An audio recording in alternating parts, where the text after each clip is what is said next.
needs to go? My article said that Aaron Khalifa needs to leave now. He's a major general. He's the head of our intelligence directorate. And I said it not simply because of his errors in judgment, his egregious, horrific errors in judgment over the course of many, many months, where he was dismissing warning after warning after warning, plan after plan, detailed assessment after detailed assessment of Hamas's capabilities and intentions and actions on the ground, but also because after the collapse, after October 7th, after the slaughter, after the utter collapse of the entire strategic framework that he was operating under at such an enormous cost, he's continued on essentially implementing this framework. So Prime Minister Netanyahu said that this is a war for Israel's existence, and he's right.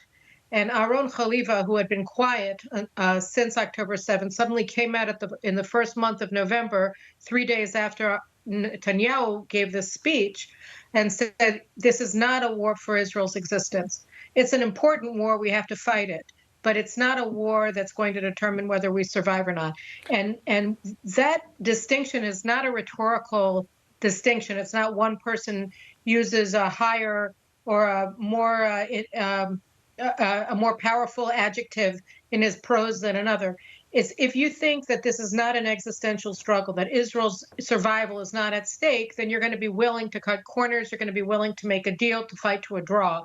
If you understand that this is something that we simply cannot countenance, that if Israel allows Hamas to continue to exist on our border, that we're going to collapse because all of the nations surrounding Israel, friends and allies alike, are going to stop believing that we're going to be here for the long haul, and they're going to make their moves accordingly.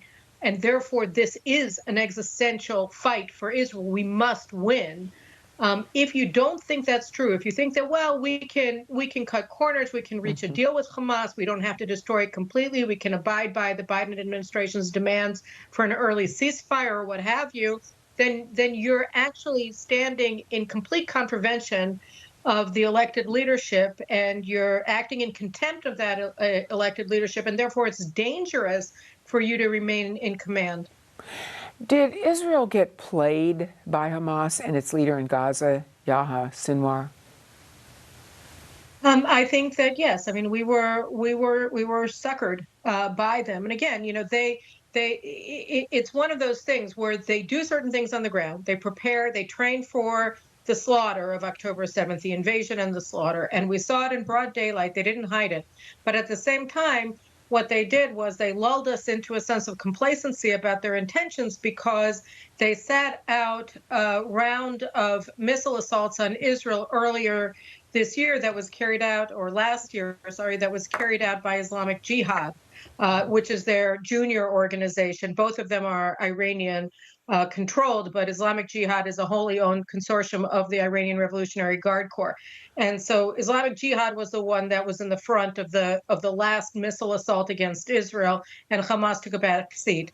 And that made a lot of these gullible, credulous generals who want to believe that Hamas has been tamed think, oh, here, look, we should reward Hamas for sitting this out. The fact that Islamic Jihad couldn't have shot off one missile without Hamas's assent was neither here nor there from their perspective. And they said, look, let's let in Gazans to Israel to work. We want to give them a payoff for standing down in the last conflict, so that we can encourage them to moderate still further. And it was all a lie. So yes, they lulled Israel into complacency by sitting out their last missile assault and just having Islamic Jihad do it. The Israeli Defense Forces has called Hamas's Yahya Sinwar a dead man walking. When the IDF goes after top Hamas leadership, will that extend beyond Gaza? And is that going to escalate the fighting? I don't know what immediate impact it'll have on the fighting. I think that when you decapitate the leader. Attention Medicare customers with diabetes. Now you can stop the painful pricking of your fingers with the continuous glucose monitor. And they're covered by Medicare if you qualify. Call right now for free information.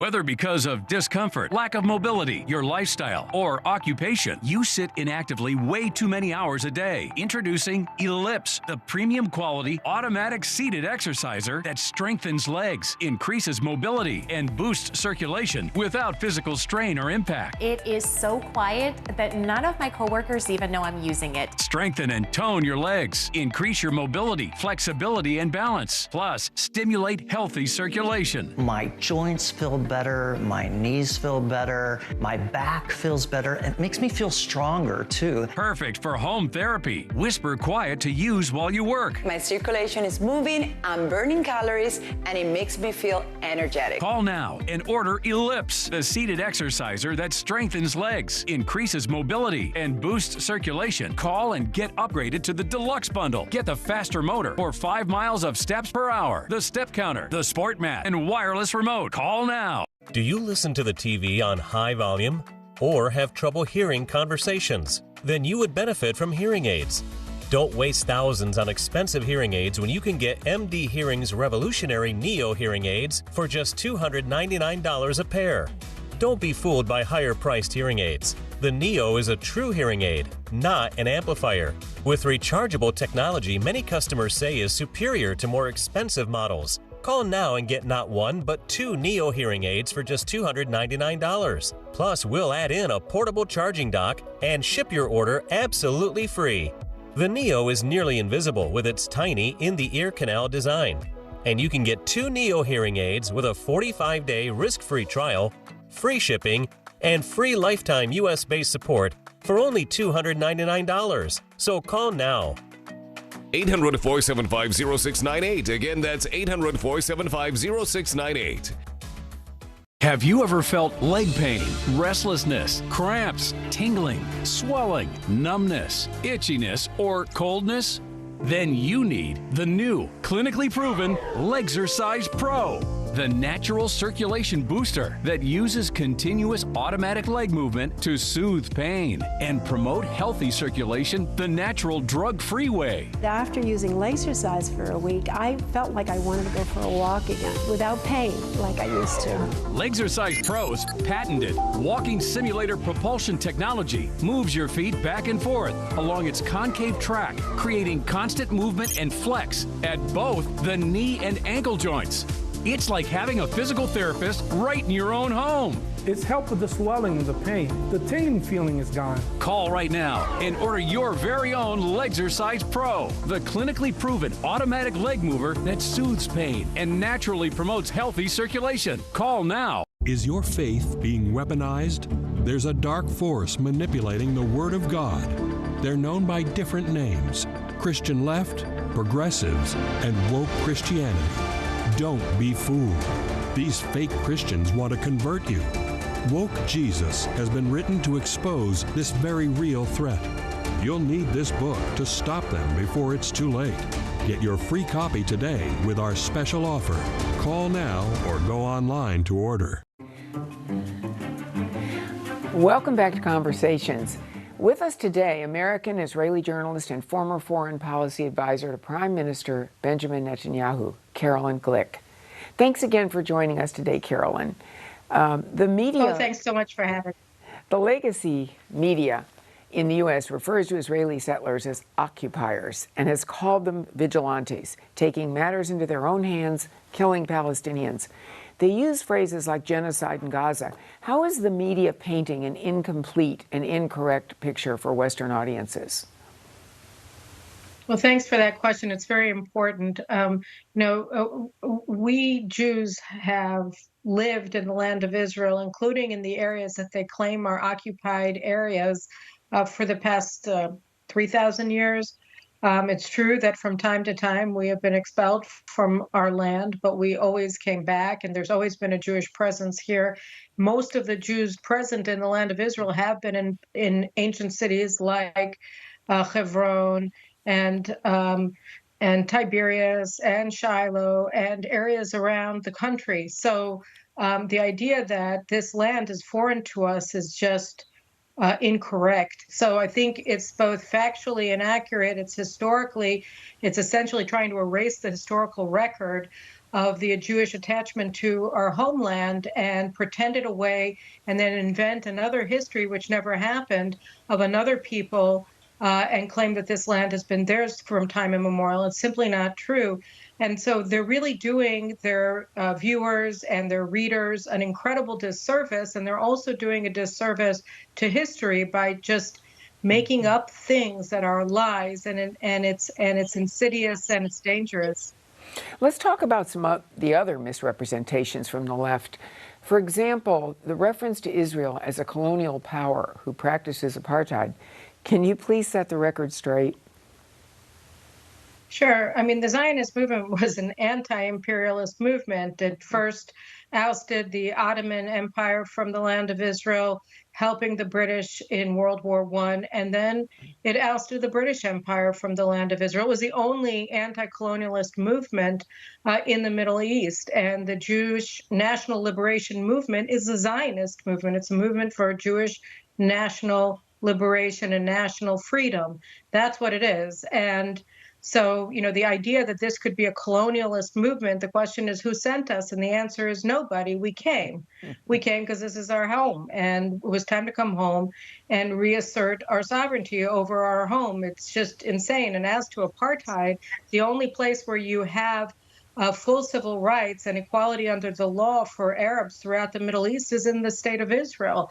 It's the only liberal democracy in this entire region, where one man gets one vote, and you have Arabs fully represented at all echelons of Israeli society. So it's just insidious, and it's wrong, and it's libelous. Well, the other thing we hear from the anti-Israeli crowd is that Israel's regularly breaking international law. Is there any accuracy in those kinds of statements?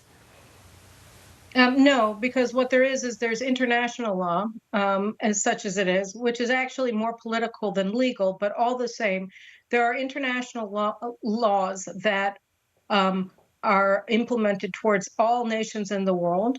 And then there's another law, an imaginary, fully imaginary international law that was invented and applied only to the Jews of Israel. So they use an imaginary standard for Israel that is never applied to any other country and that has no basis in the law of nations. So this is an act of political warfare every time that you hear it. I mean, Israel assiduously asserts or acts in accordance with the law of nations all over the place. And one of the things that's most troubling about the rhetoric coming out of the Biden administration is that really since October 7th, President Biden and his senior advisors have been insisting that Israel must act in accordance with the law of nations, which is sort of like gaslighting, because of course we do as a matter of course. So when you're saying you must do what you were doing anyway, it's sort of this slander involved, because you're claiming that the party that you're insisting must do something right isn't already doing it, and we are. Pro-Palestinian protesters across the globe have chanted the phrase, "From the river to the sea, Palestine will be free." When asked about the meaning of that phrase, they claim it's innocuous. What do you take that phrase to mean? It means that they want to annihilate Israel, and that's how they take the phrase as well. That's what they mean when they say it, and they lie. Widespread anti-Semitism is growing at some of the most elite universities in the U.S. Jewish students are now feeling very unsafe. What is the answer to that, in your opinion? There's no easy answer to it, because the rot in U.S. universities goes so deep. It's not just one university president or three university presidents. It's that the whole edifice of the DEI complex is inherently and structurally anti-Semitic. They choose which are the oppressed, which are the oppressors. Jews are the oppressors by definition, and therefore they have no rights. So unless you remove that entire edifice of diversity, equity, and inclusion, which is now acting sort of as this commissariat inside of universities throughout the United States, you're not going to actually be able to do anything against anti-Semitism, although President Trump did sign an executive order in December of 2019, which required universities to apply Title IX civil rights protections to Jews as well, as they do to African Americans and other minority groups on campuses. And since he signed that, the Biden administration since 2021 has been working pretty hard not to apply it. So they have to apply Trump's executive order and actually take action against specific campuses where you have complaints that are substantiated of anti-Semitic atmospheres and assaults against Jewish students. Coming up, what will the ultimate solution to the Mideast conflict be? Stick around.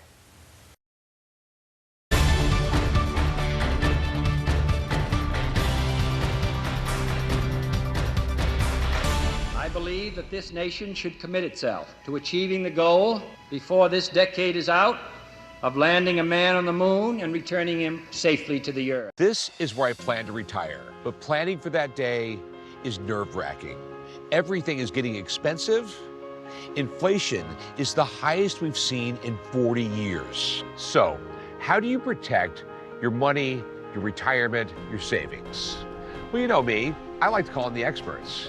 That's why I called American Hartford Gold, and you should too. They can show you how to safeguard your hard-earned savings against inflation by helping you diversify your portfolio with physical gold and silver. Now could be the best time to learn more about gold and silver and acquire your safe haven assets. When you're ready, put your trust in American Hartford Gold. They will even help you protect your IRA or 401k with precious metals. So don't wait.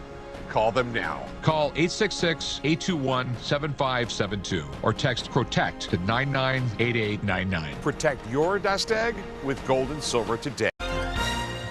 Abraham Lincoln began the war between the states with a single stated purpose: to preserve the Union.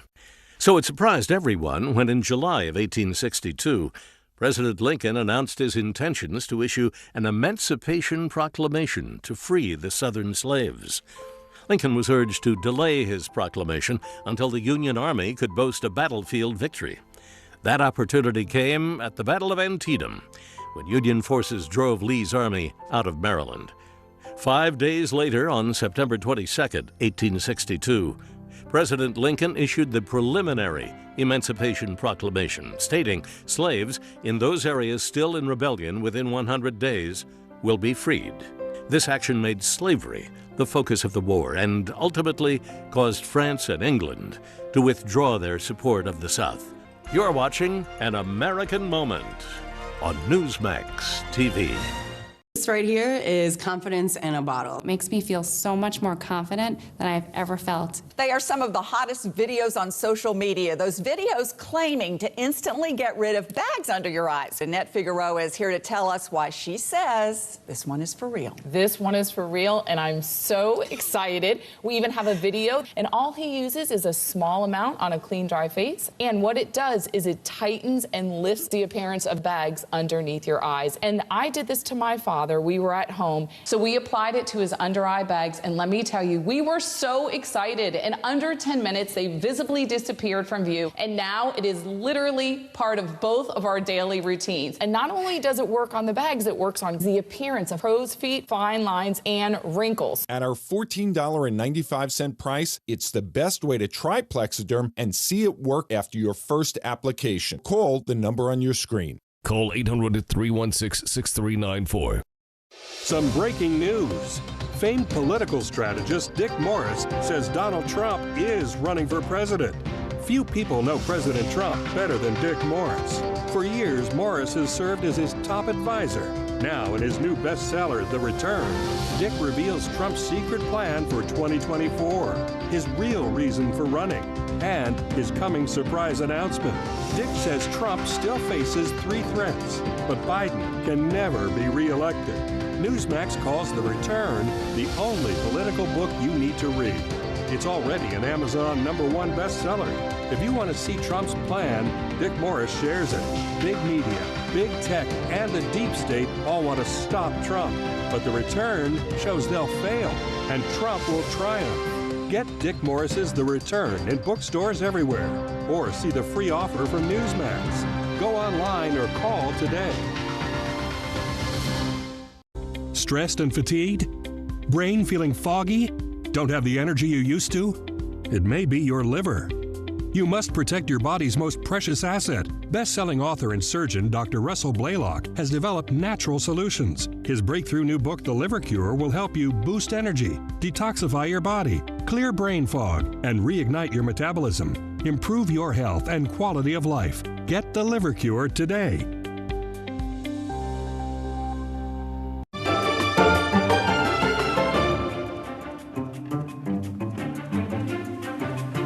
Welcome back to Conversations. I'm speaking with Caroline Glick, Israeli-American journalist and former foreign policy advisor to Prime Minister Benjamin Netanyahu. You know, the Oslo Accords were signed during the Clinton presidency, and shortly after that, you served as coordinator of negotiations with the Palestinian Authority. Tell us about that. So it was an interesting time in Israeli history, and it was certainly an interesting time in my life. I was a young captain in the IDF, and I found myself suddenly at the fulcrum of strategic decision making in Israel. And I have to say that there was a lot of blindness among the Israelis to what was actually happening with the Palestinians. They were breaching from the outset all of their commitments to Israel. They were not implementing their commitments on the ground in the territories. The Palestinian Authority was inherently corrupt. It was a kleptocracy, and they were engaging in and sponsoring and rewarding terrorism really from the outset. And the Israeli negotiators and our leaders, particularly Shimon Peres and Prime Minister at the time Yitzhak Rabin, they were sort of pulled into this process that they had placed a really big bet on at the outset, and once it went south and it wasn't working, and we started having suicide bombings for the first time in Israeli history, just as the Palestinian Authority was being formed by the PLO, they sort of doubled down because they didn't want to pay the political price for acknowledging failure. And Newsmax TV presents 1968, the year that everything.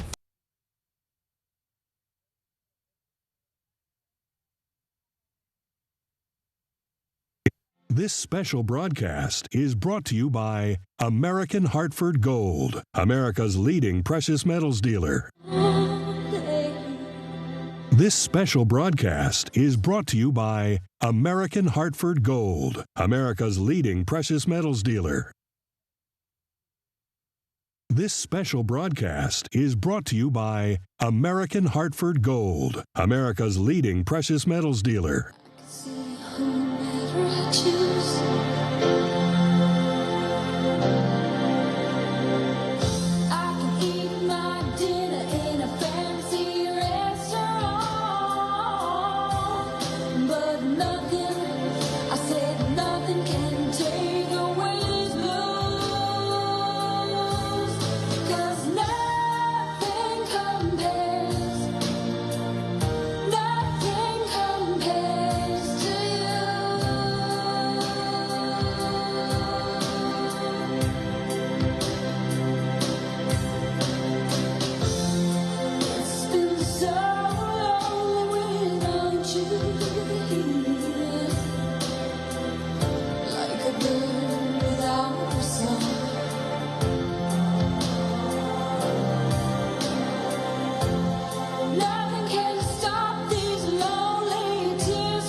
backyard. All diamond went away.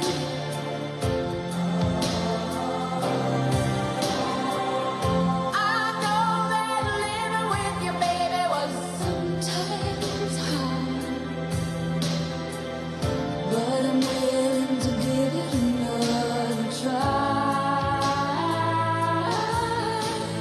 Nothing compares, nothing compares to you. Nothing compares, nothing compares to you. Nothing compares, nothing compares to you.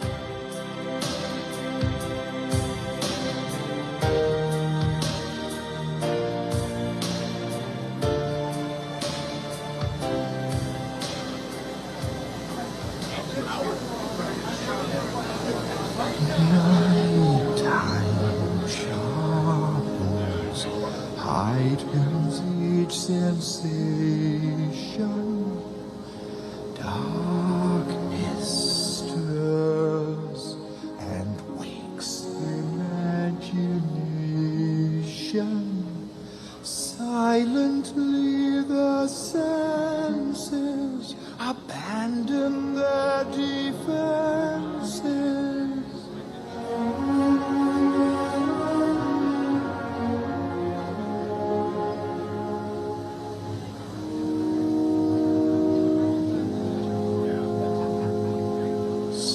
Slowly, gently, night unfurls its splendor.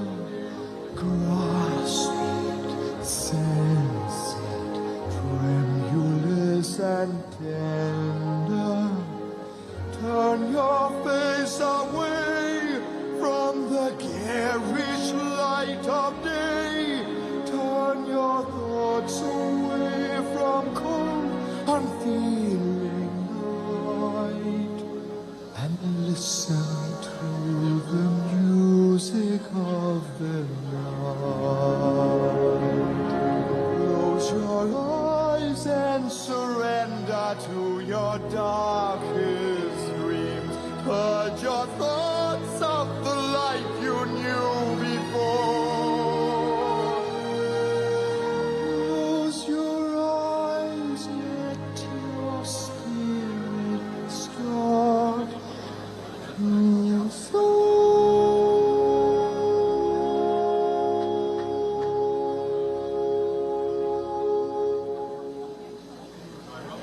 And you live as you've never lived before. Softly, deftly, music shall caress you. Hear it, feel it, secretly possess you. Open up your mind, let your fantasies unwind in this darkness that you know you cannot find. The darkness of the music of the night.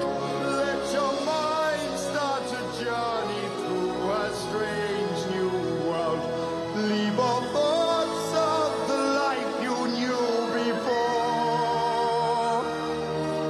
Let your soul take you where you long to be.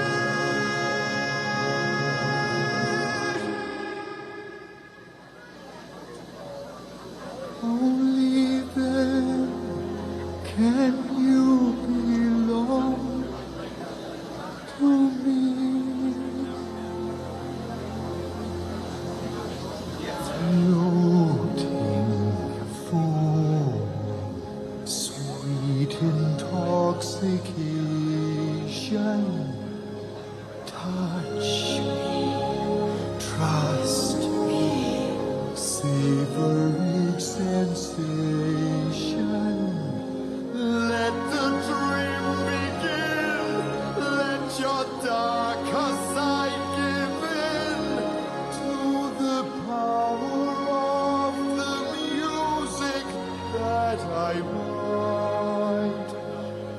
The power of the music of the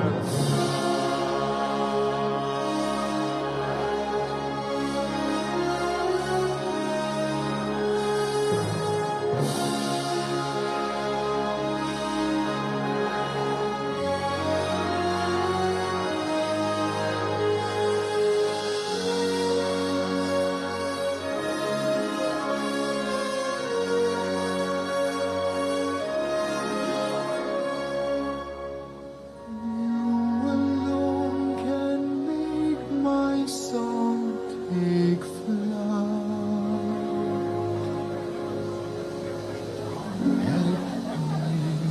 Make the music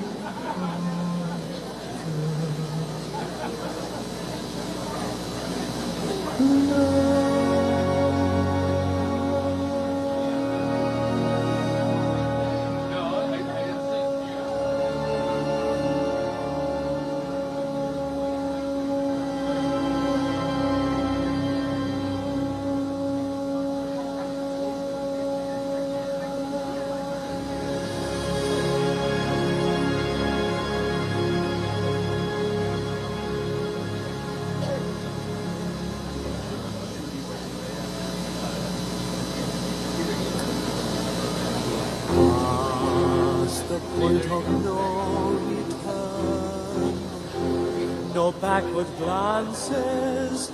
The games we've played till now are at an end.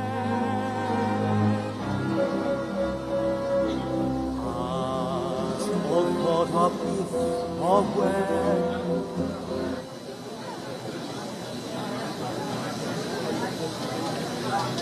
Ladies and gentlemen, please welcome the next president of the United States, President Donald J. Trump. And I'm proud to be an American, where at least I know I'm free. And I won't forget the men who died, who gave that right to me. And I'd gladly stand up next to you and defend her still today. 'Cause there ain't no doubt I love this land. God bless the USA.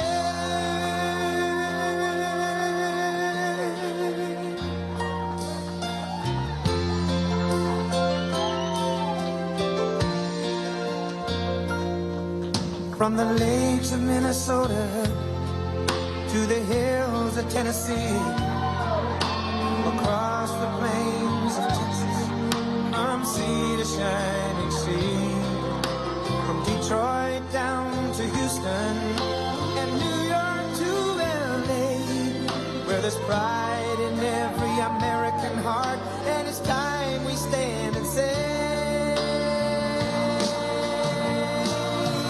that I'm proud to be an American, where at least I know I'm free. And I won't forget the men who died, who gave that right to me. And I gladly stand up next to you and defend her still today. 'Cause there ain't no doubt I love this land. God bless the USA.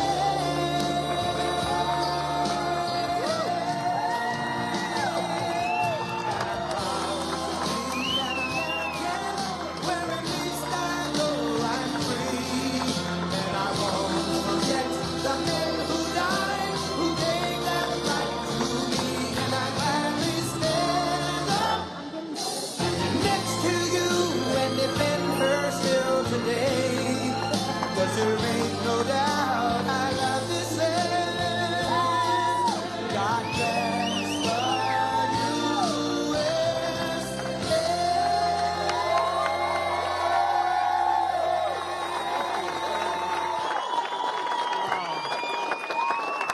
And a very special hello, Iowa. Happy New Year. We're going to have a great year. We got to win. Got to win. We got to win. 9 days from now, the people of this state are going to cast the most important vote of your entire lives. I believe that. I believe that's the most important. I used to say it in 2016, and I'd say it very proudly and truthfully, and I meant it, but this is the most important because our country's going to hell. Like, nobody can believe what's happening to our country. When you look at what's going on, you read the news, even if it's fake news. I mean, they can't hide it. They can hide a little bit of it, but they can't hide. You really can't hide what's going on, including with the president. His performances are just terrible, just terrible. So sad to see. He represents our country so badly. We're in such trouble because of him. By delivering a massive victory in Iowa, you'll send a thundering message straight to crooked Joe Biden, the fake news media, and all the evil and sinister people trying to destroy our nation. They're trying to destroy our nation. Can only be the reason. With your vote for our campaign on Monday, January 15th, you will declare that we are going to take back our country. We're going to defeat Joe Biden. And we are going to, you probably haven't heard this phrase, make America great again. And it all starts right here in Iowa, 7 p.m. It's Martin Luther King Day. It's going to be a big day. And I'm coming to Iowa. We're going to be picking some nice location. We have a lot of people. And I'm going to caucus, okay? I'm going to caucus. That's how important it is. We have to do it, you know. And just don't go by the polls. The polls show that we're leading by so much. It's incredible. Nobody's ever seen numbers like this. But we have to get out there. Every one of us have to get out there because it really sends a message for November. And that's what we have to do. We have to beat the most corrupt, the worst president this country's ever had. He's the worst we've ever had. It's not even close.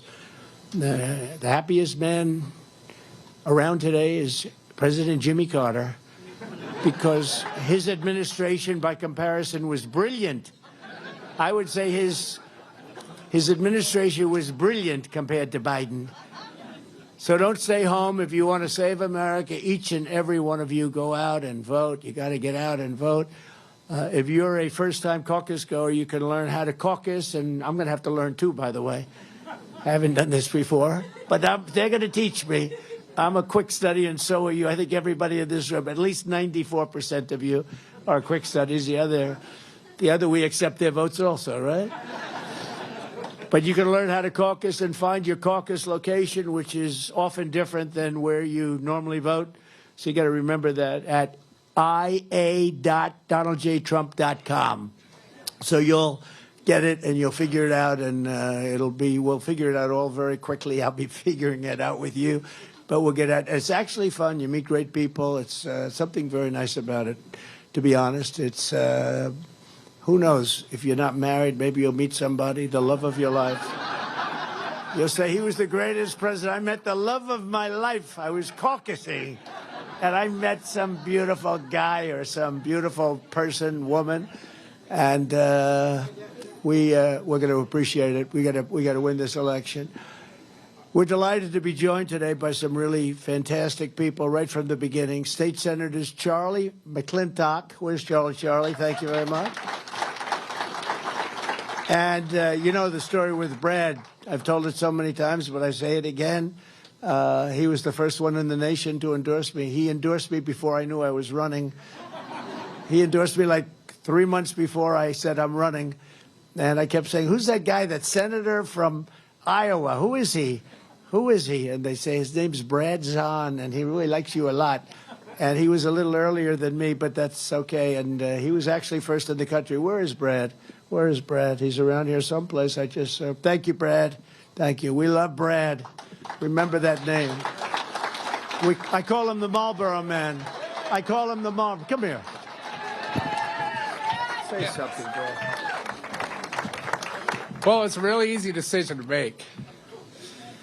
I can tell you that this is an incredible person, and we need him more than any time. So I'm very proud to be the first person in the nation and proud to be with the 47th President of the United States. No, I'm telling you, he's the Marlboro Man, Charlie, right? Doesn't it? Perfect. They could use him right now, just put him on a horse, but you're not allowed to do that anymore. Also, State Representatives Brad Sherman, fantastic, Brad, thank you, Brad, appreciate it very much. Heather Hora, Heather, where is Heather? Thank you very much. And somebody that's been with me for a long time, right at the beginning, and he's been a real patriot, great guy, really a fantastic person, Acting Attorney General of the United States, Matt Whitaker.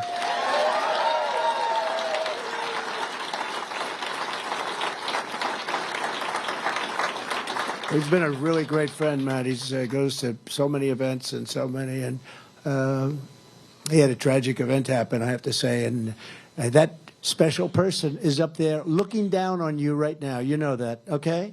You know that, right? That's really something. But Matt has been a great friend. The stakes of this election could not be higher. Under crooked Joe Biden, our borders have been absolutely erased. Millions of illegal aliens are invading from all over the world are invading. It's like a military invasion. It might as well be a military invasion. But they're invading our country. Our middle class is being crushed by Biden's crippling inflation. Violent criminals are running wild in Democrat-run cities. Go ahead. Why don't you sit down? That way the people in the back can see I'm trying to be nice.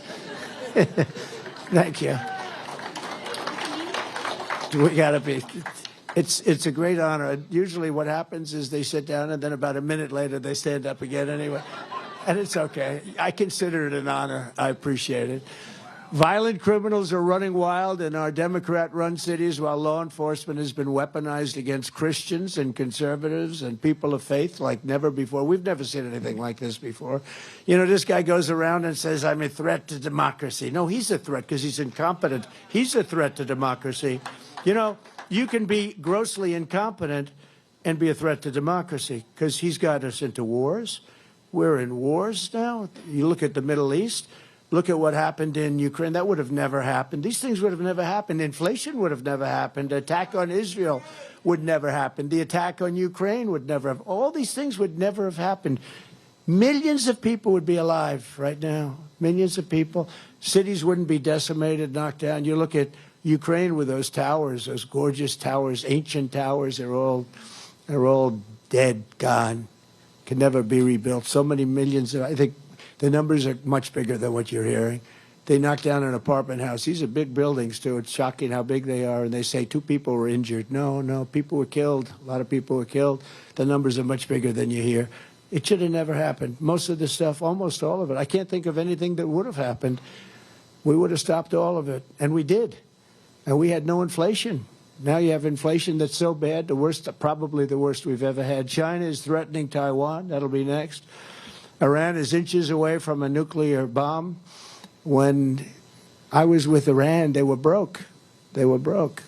I wouldn't let anybody buy oil. I said, look, I want to be good to them. I want to be nice. They can't have a nuclear weapon. They're, I guess, 31 days away from having a nuclear weapon. It becomes a much different negotiation, much tougher negotiation. And it's so sad. This would have never happened. They would have had to deal with me within 1 week after the election.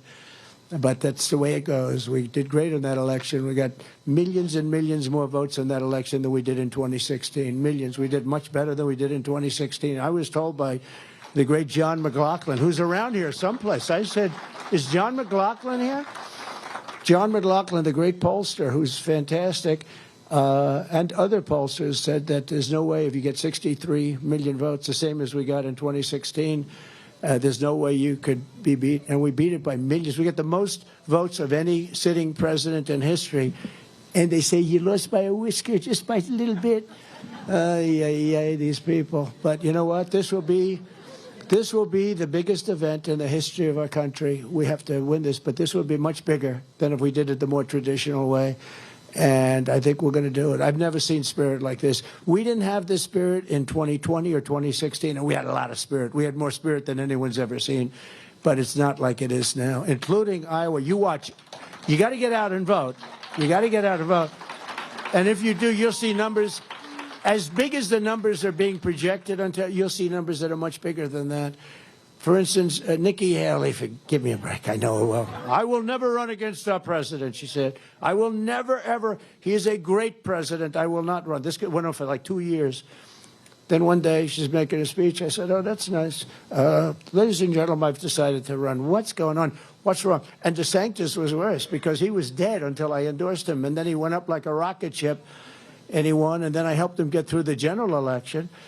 And, you know, he was so far down in the primary that it was the other guy was measuring carpets in the State House. He actually sent people, please measure my bedroom. I want to put a brand new carpet there. And then I endorsed this guy. And, you know, to me, it's a bad seed. When something like that happens, it's a bad seed. So I got him in, and he went up like a rocket ship. One press of a little button, you know, with the button. Now, truth is much better. We all know that. But there was no truth then. Right now, we have truth, which is the best, right? But one press of a button, and all of a sudden, that election was over. He got the nomination. Then we got him past a very tough guy. They said he was going to be president someday. It turned out to be a crackhead, but these are minor details. But we got him past that guy, him and Stacey Abrams. They were the two hottest male and female politicians in the country. And in his case, he lost. I mean, and Ron didn't think he could beat him, and nobody did except me. I did 3 rallies for Ron. We had thousands and thousands. These are massive rallies, thousands and thousands of people. And I said, "You're going to win." "Oh, I don't know. And he won. Then 4 years later, they say, "Will you run against the president?" He says, "I have no comment." I said, "No comment? You know what no comment? See those beautiful little children? They know what it means. That means he's going to run, right?" Yep. She's like 4 years old. She's saying, "Yeah, that's right." And my people say, "Sir, don't attack him so violently. He's a Republican." I said, "I don't care if he's a Republican or not." And he's taken a big fall, that guy. He's not going to do too well. And she's not going to do well either. But we have tremendous numbers. And I think if everybody goes in, and remember when you're doing this for November, because we got to beat this guy, this fool that's destroying our country. Donald Trump is a dictator. Can you imagine? Donald Trump is a dictator. I'm a dictator. All I want to do is have a great country. I want to have I don't want to be ripped off with trade deals. I don't want these countries just ripping us. And boy, we had it stopped. We did USMCA. We did the greatest trade deals ever. But all I want to do is have a great country. Low taxes. We did the best tax deal ever, bigger than the Reagan tax deal. You know, we just want to have a great country. He says I'm a dictator. It's so insulting. You know, actually, it's insulting. But he's a threat. You know, he's a threat he doesn't even know what the word means. He's a threat to democracy. Define democracy, Joe. That's not a fair question. No, the guy can't find steps to a platform. He makes a speech. He can never find the damn steps. Look, there's steps. Or you jump out the front if you have to. You can't do that. You have to leave. You know, when you make a speech, his speeches last about 3 minutes. You know why? Because he runs out of fuel. He runs out of fuel. The fuel doesn't last very long. So you notice the speeches, they start off very energetic. He's a threat to democracy. By the end, he's like, oh, I got to get off. This is not the man we should have for our president, okay? Our military has gone woke, our leaders, and I have to say leaders, because look, I defeated ISIS. Everybody said you couldn't do it. It would take 4 or 5 years, right? I defeated ISIS, took out al-Baghdadi, the founder of ISIS. I kept saying, why don't they ever get the guy with the fan behind, right? You saw that picture of the fan, like for 15 years, he has a fan. I said, why can't they get him? He's the founder. I got him. We took him out. We took out plenty of others, too. And we had the safest border in our history, by the way. You know, I was telling a group before, I was speaking to a great group of young Republicans, and we surprised them. They had no idea, about 150 young Republicans at a hotel, and they had no idea it was coming. I said, but you know, what we've done and what we have a chance to make this country so great, but this is our final chance. We're not going to have another shot at it, because I even worry about, you know, it's 10 months before the election. I even worry about the 10 months because he has done such damage to this country. And, you know, what can he do in 10 months? You might end up in World War III. You could end up in World War III with this character. And then he gets up and talks like we're the devil, all of us. I mean, basically, it's MAGA, MAGA, MAGA. He doesn't even know what if I said define MAGA, he would have no idea. It's called Make America Great Again. That's all it is. It's nothing sinister. It's so sad. It's so sad. I mean, these people are more dangerous than the so-called enemy. You know, China, if you're smart, you can handle China. If you're smart, you can handle Russia. I ended the Russian pipeline. He approves it. Then he says, I was soft on Russia. I was the toughest on Russia, and Putin liked me. I got along. It's nice to get along with people that have nuclear weapons. Don't you think it's really nice if you think about it? But I was tough on Russia with the sanctions and everything. But more importantly, he's building the biggest project they've ever done, the pipeline going through Europe into Germany. I got angry at Germany. I said, you know, you're giving them all the money. We're protecting you with NATO, and you're paying them billions of dollars a month for energy. And then we have to protect you from the people you're giving the billions of dollars to. Does this make sense? So we had a lot of fun with those countries because they've been ripping us off for a long time. But I'm the only candidate in this race who is up to the task of saving America, and I'm the only candidate that will say with great, I can say it from any standpoint you want, as definitive as you want to make it, we will not have World War III with me as your president. And we're going to do it through strength. We're going to do it through strength. Thank you. We're going to do it through strength. You know, you can do things, you don't even have to go there. You can do things with telephones that are quite effective if you know how to use a telephone properly, if you know how to speak, that are very effective. Sometimes it's better because it's easier to talk over a phone than to tell some of the things I say to these guys face to face. It's easier for me to just say, you know, you son of a... I was telling yesterday at one of the big meetings, I love these, you know, we go to different corners of your state, and we meet with such great people, and then we're going to do a rally sometime in the summer, a big one. We're going to pick a big beautiful site, maybe the State Fair or something. But we're going to do a big rally. But I have such fun with it. But you know, I tell them that some of the deals we made were so incredible. For instance, Mexico, they supplied us with 28,000 soldiers. They supplied us with. We said. Remain in Mexico. You think that's easy? And this guy gave it up.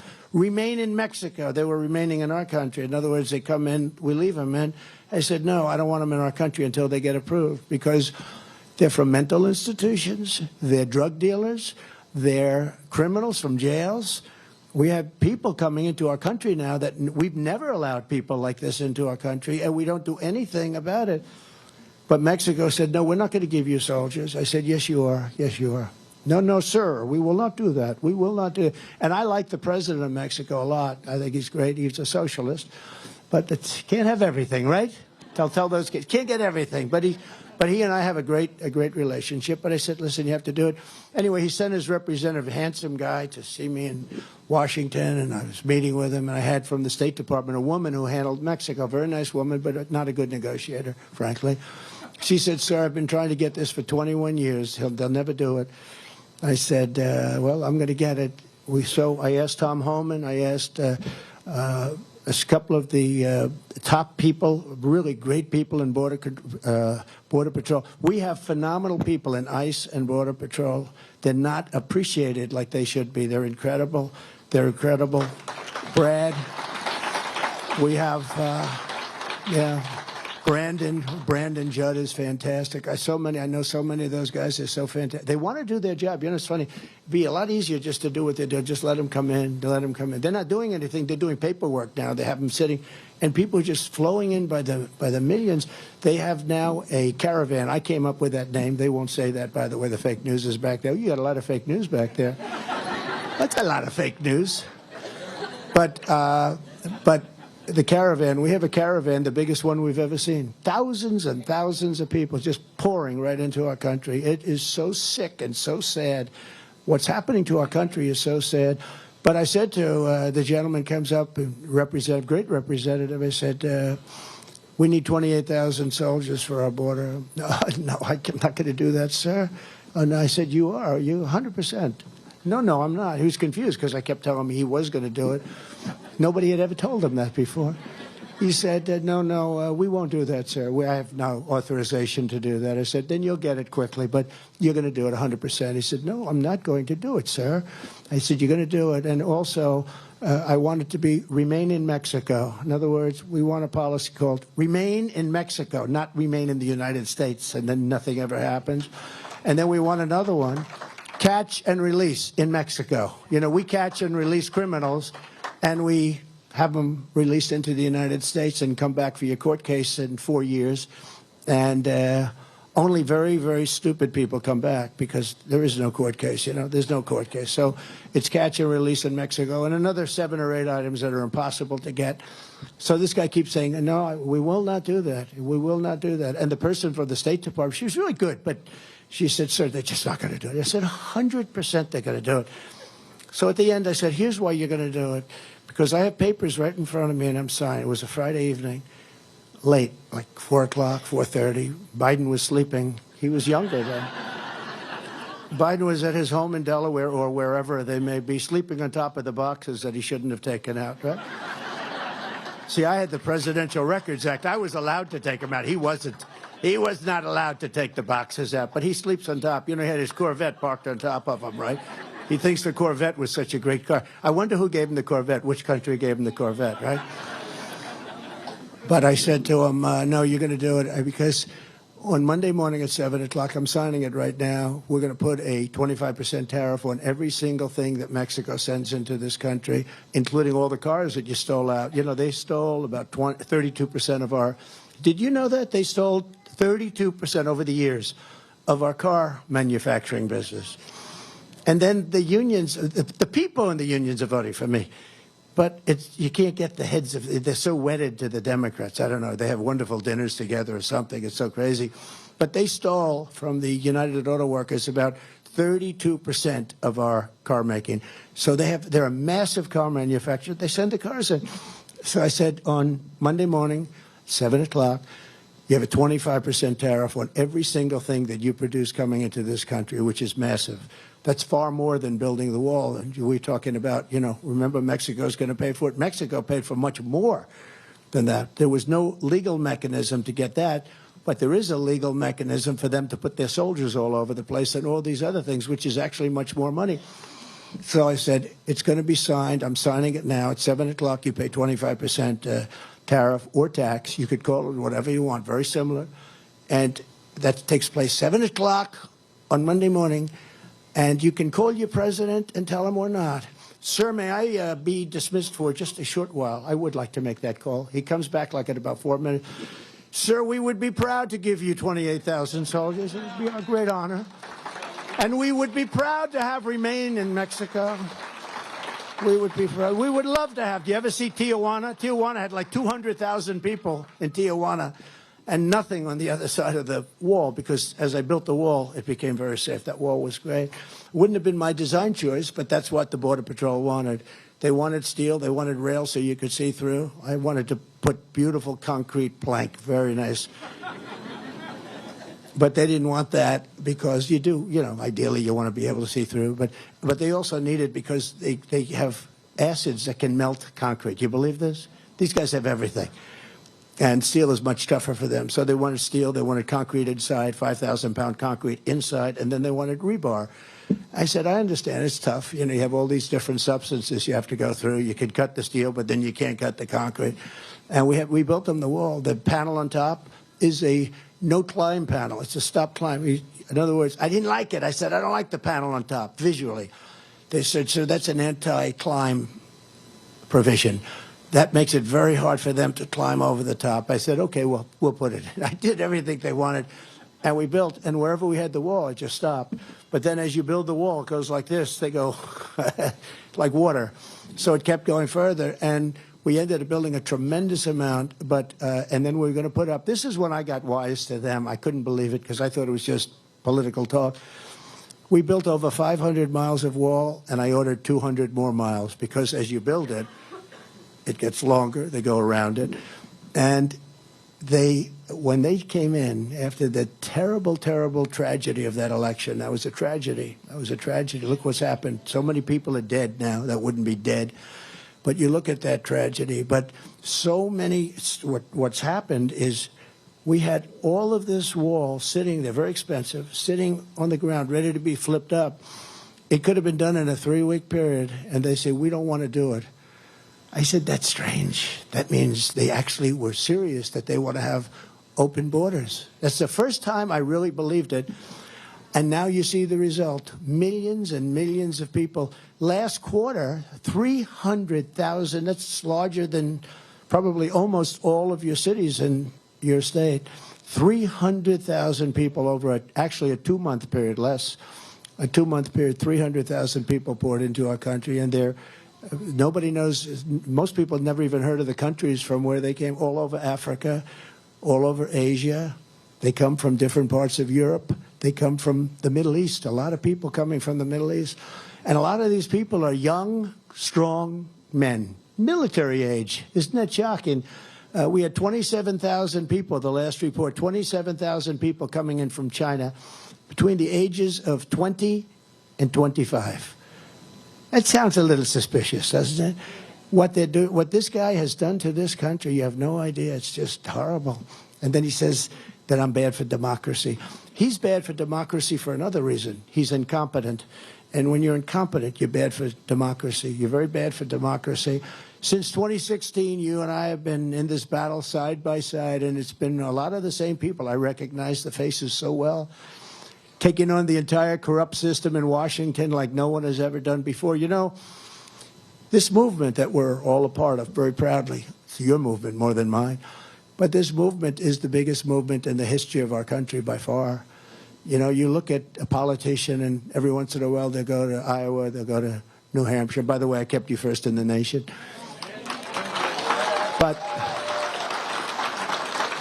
And they're the first primary, and I kept you both. I kept them too. The Democrats were going to change them, and they did. Look what they did. They're gone from Iowa. In New Hampshire now, they made a mess of it, a total mess. And, you know, there's a great tradition to Iowa and New Hampshire. It's a beautiful tradition for for many years. And they want to change everything. They want to change the name of George Washington, take him off the schools. Let's not use his name. George Washington. When they start taking George Washington's name down, you know we got problems, right? I used to say, you know, someday if they keep going like this, they'll be taking George Washington's name. But I never believed it. But guess what? It's coming down off some schools. We're taking the name George Washington High School. We're going to get rid of it, put somebody else up. It's disgraceful. But what we've done is really amazing, and we're going to have, you know, I'm going to say we're going to win for the 3rd time, and I just don't want the results of the 2nd. I don't want the results, because the results of the 2nd are just so bad. They're so embarrassing. We're laughed at. All over the world, we're laughed at. We're laughed at all over the world. They laugh at us. You know, I know all these leaders, the press goes crazy when I say it, because they say, that's not nice. They say, like President Xi of China, strong, smart, tough, no games. We will start negotiation immediately. I say, let's loosen up a little bit, you know. But can you imagine when he sees Biden walk in? Hi. And don't forget, I took in $400 billion from China. I gave you $28 billion for your farmers, right? Oh, that guy knows he's a farmer. He's a farmer. She's involved with farms, huh? No, nobody else. You think Biden would give you 28? He wouldn't even know what the hell.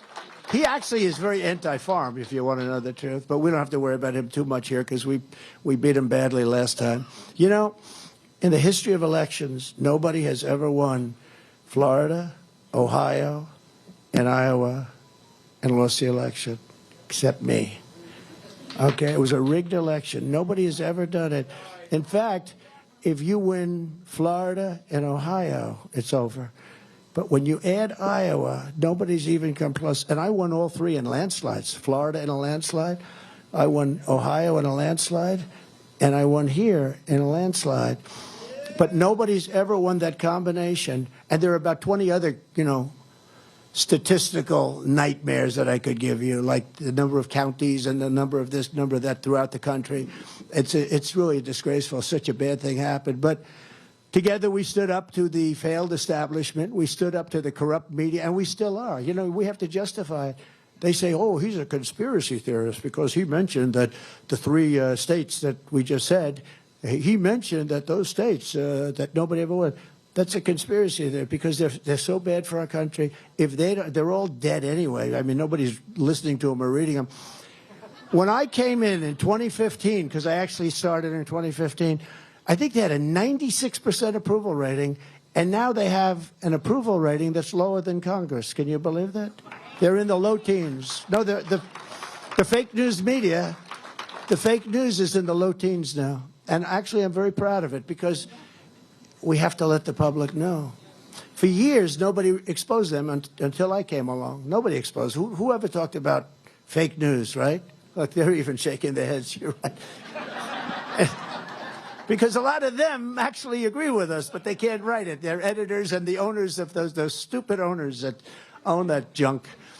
We stood up to the deep state, the globalists, the warmongers, the Wall Street special interests, open borders fanatics, the radical left. We achieved things that nobody ever thought would be possible to achieve. We did more in 4 years than any other president by far, more than most did in 8 years when they were in for 8 years. And with your vote in these caucuses, we're going to finish the job and get it done better than anybody's ever got it done before. We're going to turn this country around, and it's much tougher. It's much tougher now because we have, thank you very much, Biden, we have about 15 million people in our country, because I believe that's the real number. The number will be 15 or 16 by the end of his term. That's more than you have in New York State. That's more than you have in just about almost every state other than 2 or 3.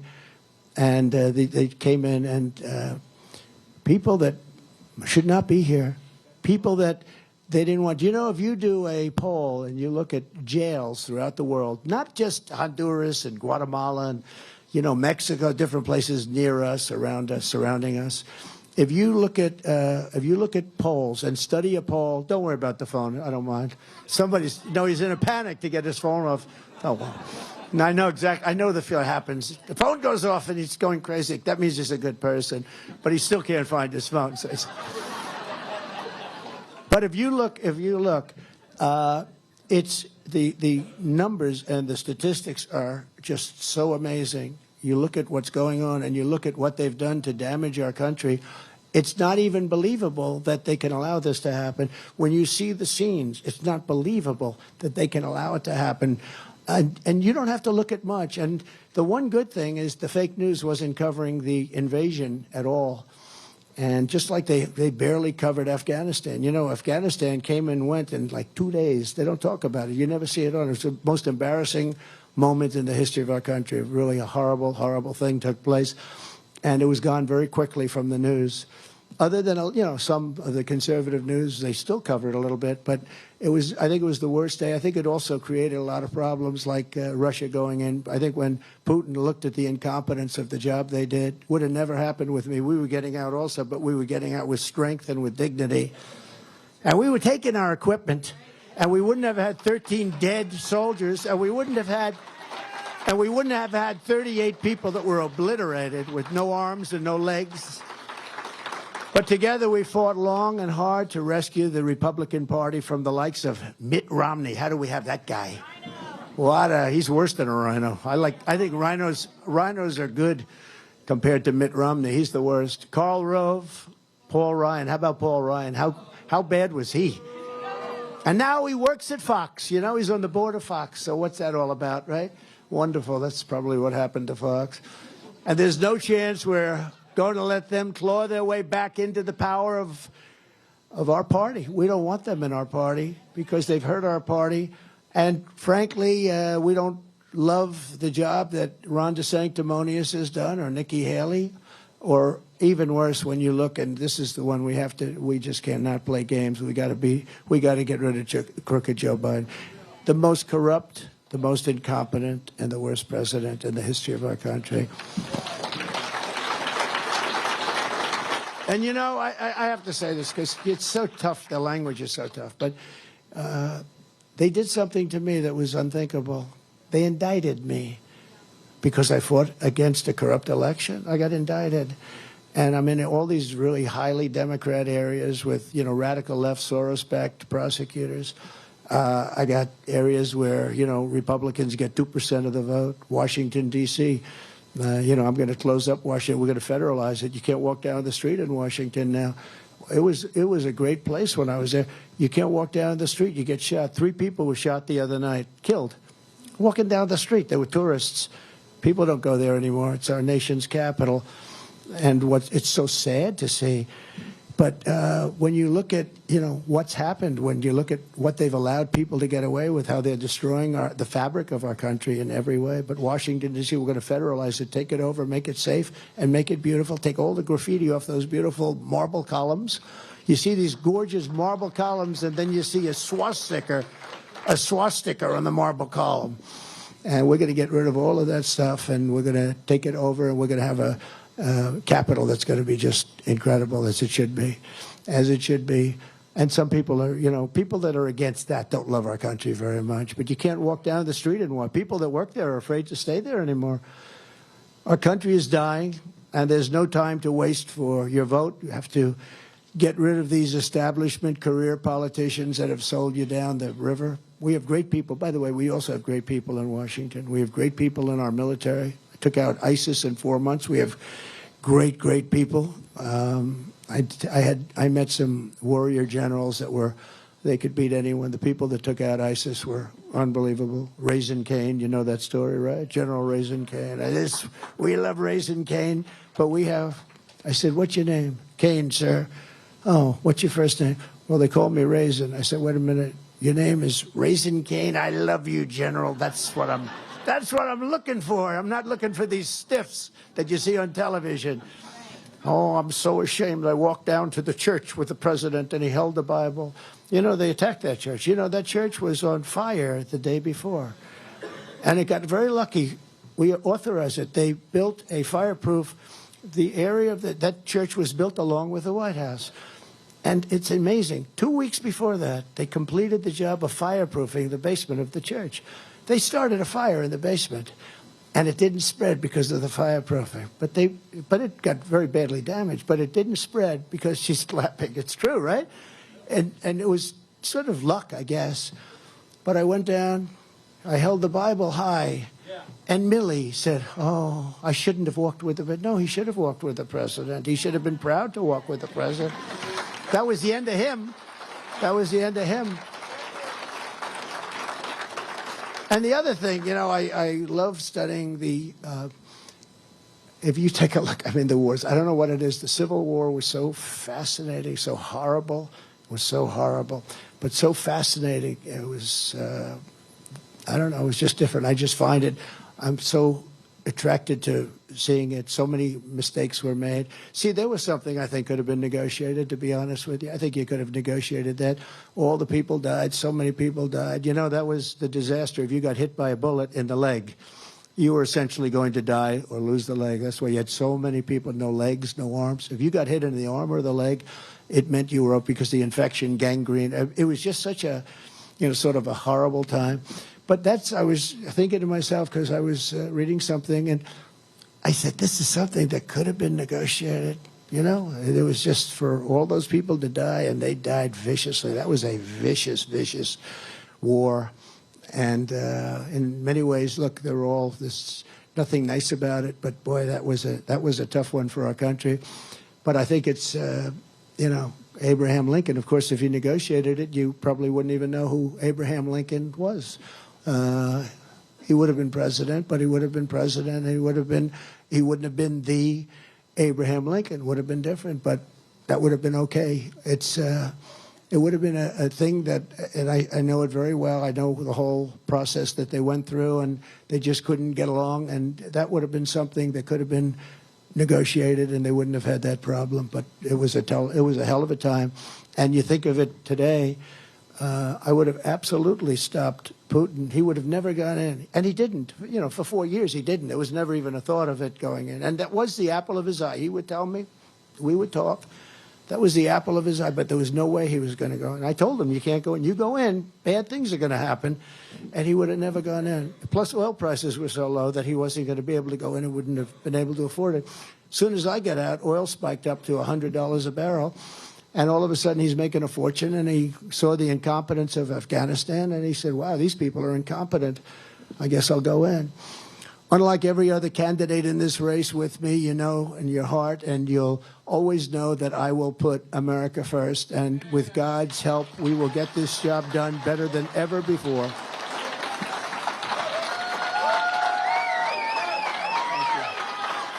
Thank you. Thank you. Thank you. Thank you, sir. So a vote for Donald Trump in these caucuses is a vote to secure our border. It's a vote to stop the invasion, the biggest invasion of our country ever. I mean, what's the difference between military? At least military, they're in front of you. You can shoot them. But these people are coming in, and then the crimes they're committing are just incredible.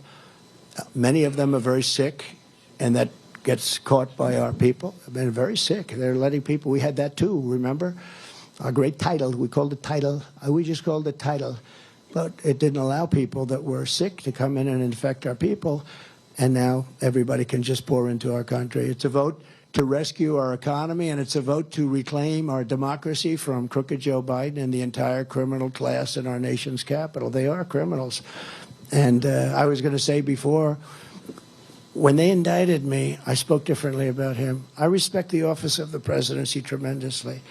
And I never talked the way I did. I'd say, you know, it's not doing the job and other things that you would say. But I never said he's grossly incompetent, he's this, he's that. He is, by the way. But I wouldn't say it because I had too much respect for the office. Now I say it. He's corrupt. He's incompetent. He has no idea. I would never talk about he can't find a stairway that's, 10 feet to his left, 10 feet to his right, in front of him, behind him. He walks into a wall. He walks into a wall. Where's the stair around here? I never did that stuff. And now it's different because he did something. He weaponized the DOJ and the FBI. They're after Christians. They're after Catholics especially. I mean, the Catholics, I got 50% of the Catholic vote. I should have gotten 100%. The Catholics are like a target of these people. I don't understand how a Catholic can vote for these people. But I would never have spoken this way. But, the worst criminals in history haven't been indicted 4 times, if you think. I always talk about Alphonse Capone. But he was pretty bad. He was tough. If he had dinner with you, this gentleman with that beautiful, let's see, if you don't like Trump, oh, I like that. You don't like the country. Stand up, say hello to them. If this gentleman had dinner with Al Capone, and if Al Capone didn't like the way he cut that beautiful beard, he'd be dead the next day. He'd be gone. He'd be gone, right? Although you're a pretty tough cookie. Do you think you could have handled Al Capone? I don't know. Anyway, but thank you very much, and I do love what you have on your handsome chest. I do love it. They come up with some beautiful slogans that I'm very honored by, actually. But the biggest criminals in the world weren't indicted 4 times. They were indicting me so fast, and my poll numbers were going up through the roof. And then they were going to indict me 2 more times, and I heard they got a call from Washington. Please don't do it. No more indictments. This isn't working out what we. I'd be leading by a lot, but I wouldn't be leading by the kind of numbers because the people understand it's a scam. It's interference with the election. It's a political witch hunt. And he's using the DOJ. He has this guy, Jack Smith, comes out of The Hague, and he's terrible, terrible human being. He's central casting, though. You look at that guy, he's like the personification of evil. He's lost a lot of cases. You know why he loses him? Because he goes too far. He's a sad sack. And you look at this guy, somebody said, why don't you treat him nicely? I said, oh, we'd be doing much worse. I mean, if you treat him nicely. There's nothing nice about him. He's a corrupt person. But you look at the people, and they're using these people to get to the Republican, not just me. Oh, and it'll get worse and worse. You watch. You'll have some congressmen. At least I'm able to explain to you guys, and you understand it. Many of you understand it better than I do.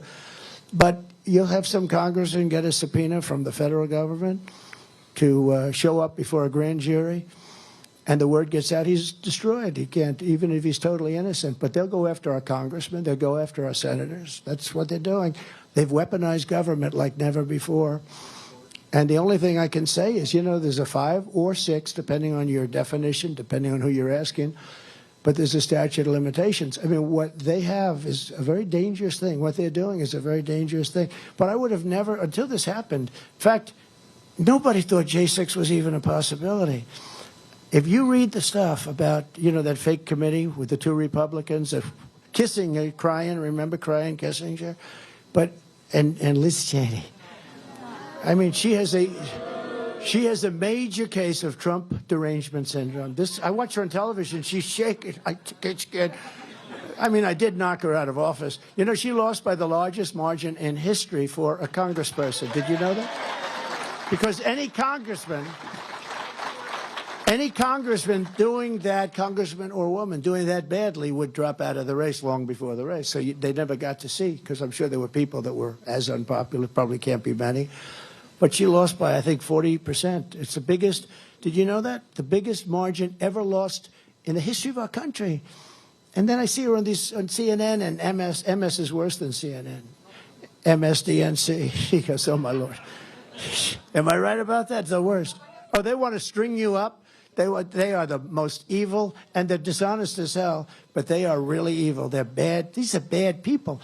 It's so funny, your reaction. Those are 2 votes I got, I'm telling you. No, they're very bad people. They're very bad.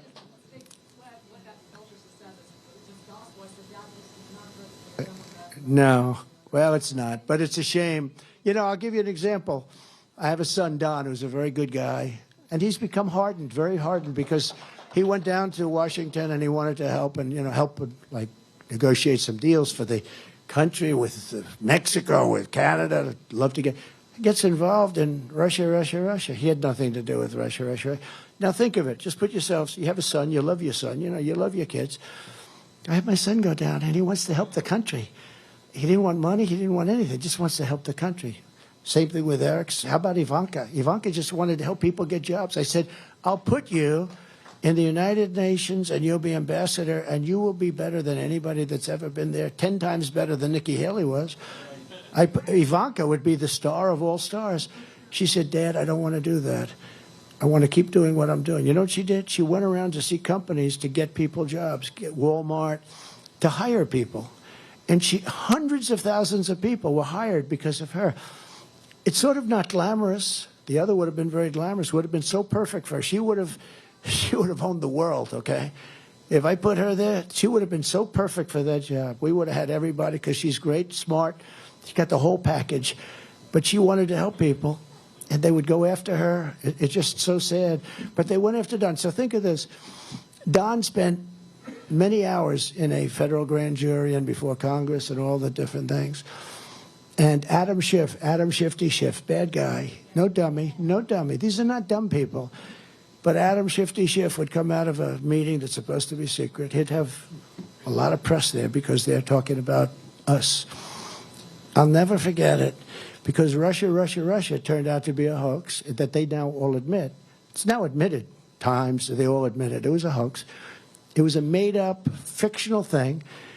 And Adam Shifty Schiff comes out and said, looked right at the microphones. They're all piled up here, all these mics all over, this press all over. Donald Trump Jr. will go to prison for what he's done with Russia. Now, he knows it's a con. He's the one that created it, along with crooked Hillary Clinton and the others, right? Right? So he knows it's a con, Brad. He knows it's a con. They made it up, and it was really made up short term. It was supposed to be the reason that she lost was Russia. And they thought it would be a 24-hour deal, and it blew up. But, of course, the fake news wouldn't give it up, even though they knew it was bullshit. Okay? They knew it was bullshit. They wouldn't give it up. But think of it. He knew it was a con. They made it up. It was made up. It was made up to solve the problem of how did she lose, because she wasn't expected to lose. The polls said she was going to win. I disagreed, because would come here and would have 35,000 people at a rally, and she'd come here and she'd have 9 people. And same with him. He couldn't fill up the circles, right? Oh, he couldn't fill up. They'd draw like 8 circles. They had to use the press to stand in the circles because they didn't have the people. But think, how bad do you have to be? You say that somebody's son is going to prison. And I actually called him. I said, Don, are you okay? I mean, is there any truth to this Russia stuff? Dad, I don't know anything about Russia, which I know the kid. He's a good kid, but he becomes harder. You know, you become hardened. And he got a little bit harder. You may have even noticed in his speech, the anger. He gets angry because what happened to him was so bad. So they know the story is fake. They know the deal is made up. They know it's a witch hunt. It was put there to get rid of this bad stigma of a loss. They thought it would go away in one day, but it didn't, because the press kept it going and going and going. Went for over 2 years. And they say, they know it's a fake, and they say, he's going to prison. How bad do you have to be? You know, it's one thing if you really believe this to be true and all that, but they know it's a fake because they created it. We have everything. They spied on my campaign, all these different things. But you know it's a fake, and they say Donald Trump Jr. will go to prison for what he did with Russia. You have to be a bad seed to do that stuff. You really do. You have to be a sick, bad seed. So this election is our last chance to save America. The battle begins in Iowa on January 15th, and Joe Biden's banana republic ends on November 5th, 2024. Okay?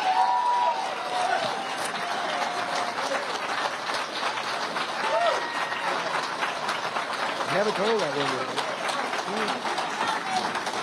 one. That's true. Good. You made a good choice. I like that couple. Thank you very much. Thank you. Thank you. Thank you. Thank you very much. Nice to be here. Well, we did. We sacrificed, but you sacrificed too. You know, you sacrificed too. It's amazing when you talk about, like, the election. It's a conspiracy. There's no conspiracy. They spied on my campaign. You say that. This is a conspiracy, but we have all the evidence. We have all the proof. I wish we had an attorney general that would have been better than Bill Barr. Bill Barr was a coward. He didn't want to do what he should have done. And, you know, it's okay in a certain way, because nobody thought that you should ever do. You rip the country apart when you get into that stuff. Nobody's ever done that except this guy. This guy, because he can't talk, can't put sentences together. He has no idea what's going on, and it's probably the only way they can win, I guess. But I don't think that's going to win. And so far, you know, let's put it this way. I think in history, I'm probably the only guy that ever got indicted 4 times whose poll numbers went through the roof. You know, usually if you get indicted, here's what happens. You go to the mic. I have decided to resign from office today, and I am going back to my family, and I will fight for my name. That's the last you ever hear of the poor guy, right? This is about 100% of the time when they get indicted. They get indicted all the time. Matt understands this. He was probably after some, but he was easy. You know, you have to be reasonable with that stuff. It's a very powerful thing. You know, in a way, the prosecutors are the most powerful people in the country. If you ever think about it, I sometimes see like 6 prosecutors, and I see some big politicians. The prosecutors are more powerful than the politicians. And they have to use that very judiciously. You don't have a country anymore. But they didn't use that in this case, because in my case, they went after me. And they would have done it more, except it's backfired. It's backfired. And if I didn't run, or if I was in 5th place or something, I would have had no indictments. This is all political stuff, including the women's stuff. The Bergdorf Goodman. I meet a woman outside of Bergdorf Goodman. I took her upstairs to a changing booth. It was all made up. And you know who's financing it? Reid Hoffman, their #1 political donor. Reid Hoffman, big fat slob. And I never use the word fat, not even with Christie. In fact, with Christie, but this guy I'll call a fat slob, because he's worse than Christie. He's worse than Christie. He's a slob. Remember with Christie, I'd say, please, sir, do not call him a fat slob. Some guy says very lowly, he's a fat slob, sir. I said, do not use the word fat. He is not a fat slob. You know, in front of 10,000 people, I'm saying, he is not a fat slob. I came to his defense. But no, this guy's bad news, Reid Hoffman. He's financing these things, you know, all of them. Every one of these cases that you see. I met a woman in front of Bergdorf Goodman, took her up to a changing booth right outside where the cash register is. This is New York City. Why didn't you scream? I was in trauma. But if you saw her interview with Anderson Cooper, you would see, wow, that was And she answered some questions, and he said, "We're going to commercial right away." And then he comes, you saw this, and then he comes back from the commercial, and she's 100%. She's just doing what they want her to do. We're in a very dangerous time. We're in a very, very dangerous time. And I had a lawyer, by the way, that said to me, and he was a good lawyer, he's fine. He did the wrong thing, I thought. He said, "Sir, don't go to this trial. It's beneath you. There's no evidence." You know, this thing took place like 30 years ago. She didn't even know. She didn't know the year, the month. She didn't know anything. So long ago. And I have buildings surrounding Berkdale Goodman. You know, you don't go into a changing booth. You wouldn't do that. You don't do anything. I have buildings surrounding it. I took her into a changing booth. Just think about how horrible this is. And it started because she wrote a book and she put a chapter in about this. And somebody called me and said, "Is this true?" I said, "No, it's not true." They said, "Is she a liar?" "Yeah, she's a liar." That was it. Then I got sued for libel, for calling her a liar. So you can't, you know, if you even answer, if you even defend yourself. But my lawyer said, "Sir, you should not be there. This is way, way below you, sir. The President of the United States, this is way below you." I said, "Yeah, but it doesn't look good. You have a jury. If I don't go there, they're there. If you don't go," I sort of felt I should be there. He said, "Sir, you shouldn't be there. This trial is bullshit." He used that term. He said, "You should not be there, sir. This is beneath you." That's the term he used, beneath. So I didn't go there, and they found me not guilty of the one charge, the big charge, but guilty of stuff. I never met this, I never saw this woman, except 25 years ago, there's a picture of her and her husband, who was a nice guy. He was a newscaster. He was an African American, and she called him an ape in her book. And the judge, who's radical left, and a Clinton judge, radical left, said you're not allowed to use that in the trial.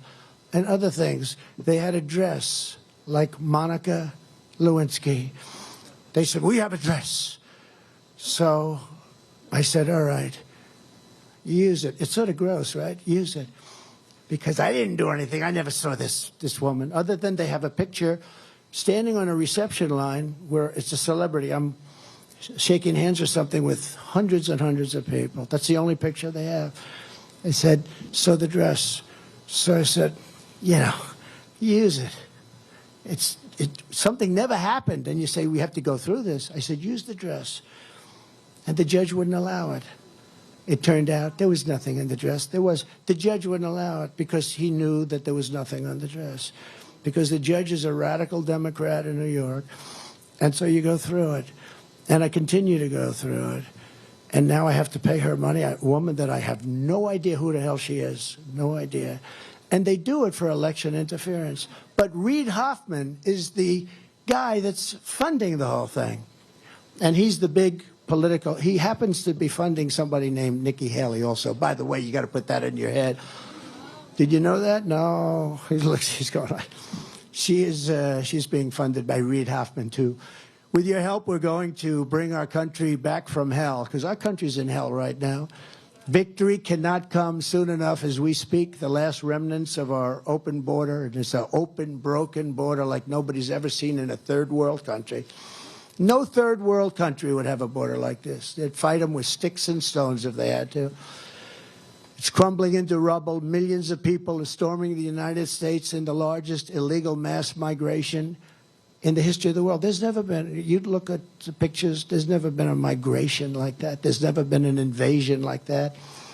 Hundreds of thousands of people on a quarterly basis, and tough people, tough people.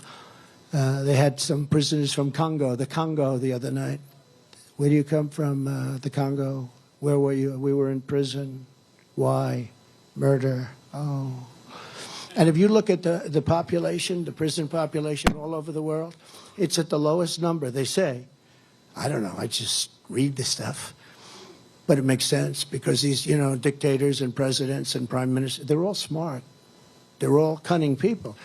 I'd do it. They're bringing them up to our border. They're getting rid of them. They're putting them into our country. They're in our country. Their prisons are emptying out. Many of them are totally empty. They're taking MS-13, the toughest gang members anywhere in the world. They make our gang members look like the nicest guys. You want to take them home and introduce them to your daughter. They make our gang members look like sweethearts, right?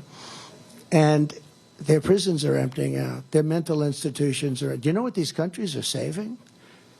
There was an article in the paper the other day about a psychiatrist a couple of months ago, and he's sitting reading a paper at a desk, a very plain desk, plain chair. Nice guy. He said, look, I used to work 25 hours a day. I worked all the time. That's all I did. But now I don't have anybody to work with because they've all gone to the United States. He was a psychiatrist, I guess, or whatever. And he was saying this hospital was loaded with people. But now we don't have those people anymore. They said, where are they? Oh, they're in the United States. Now, do you know what that's saving countries?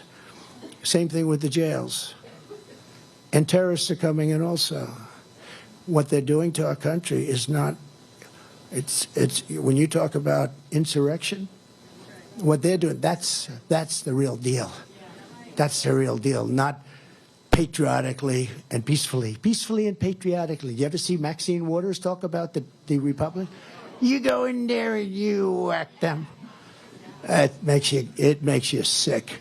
Ron DeSanctimonious, Nikki Haley, and the rest of the pack will never do what it takes to secure the border because they're owned by big money Wall Street establishment owners. Now, Ron's lost most of them because he's failed. You know, Fox gave up on him.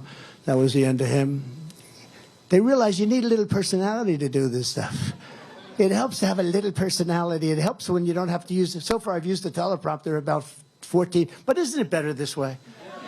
I could read that teleprompter all day long. Biden can't even read the teleprompter. The other day, Matt, he's given a thing. He's a news conference because he hasn't had one in about 6 years or something. Can't have it. You can't have a news. So he picks he goes,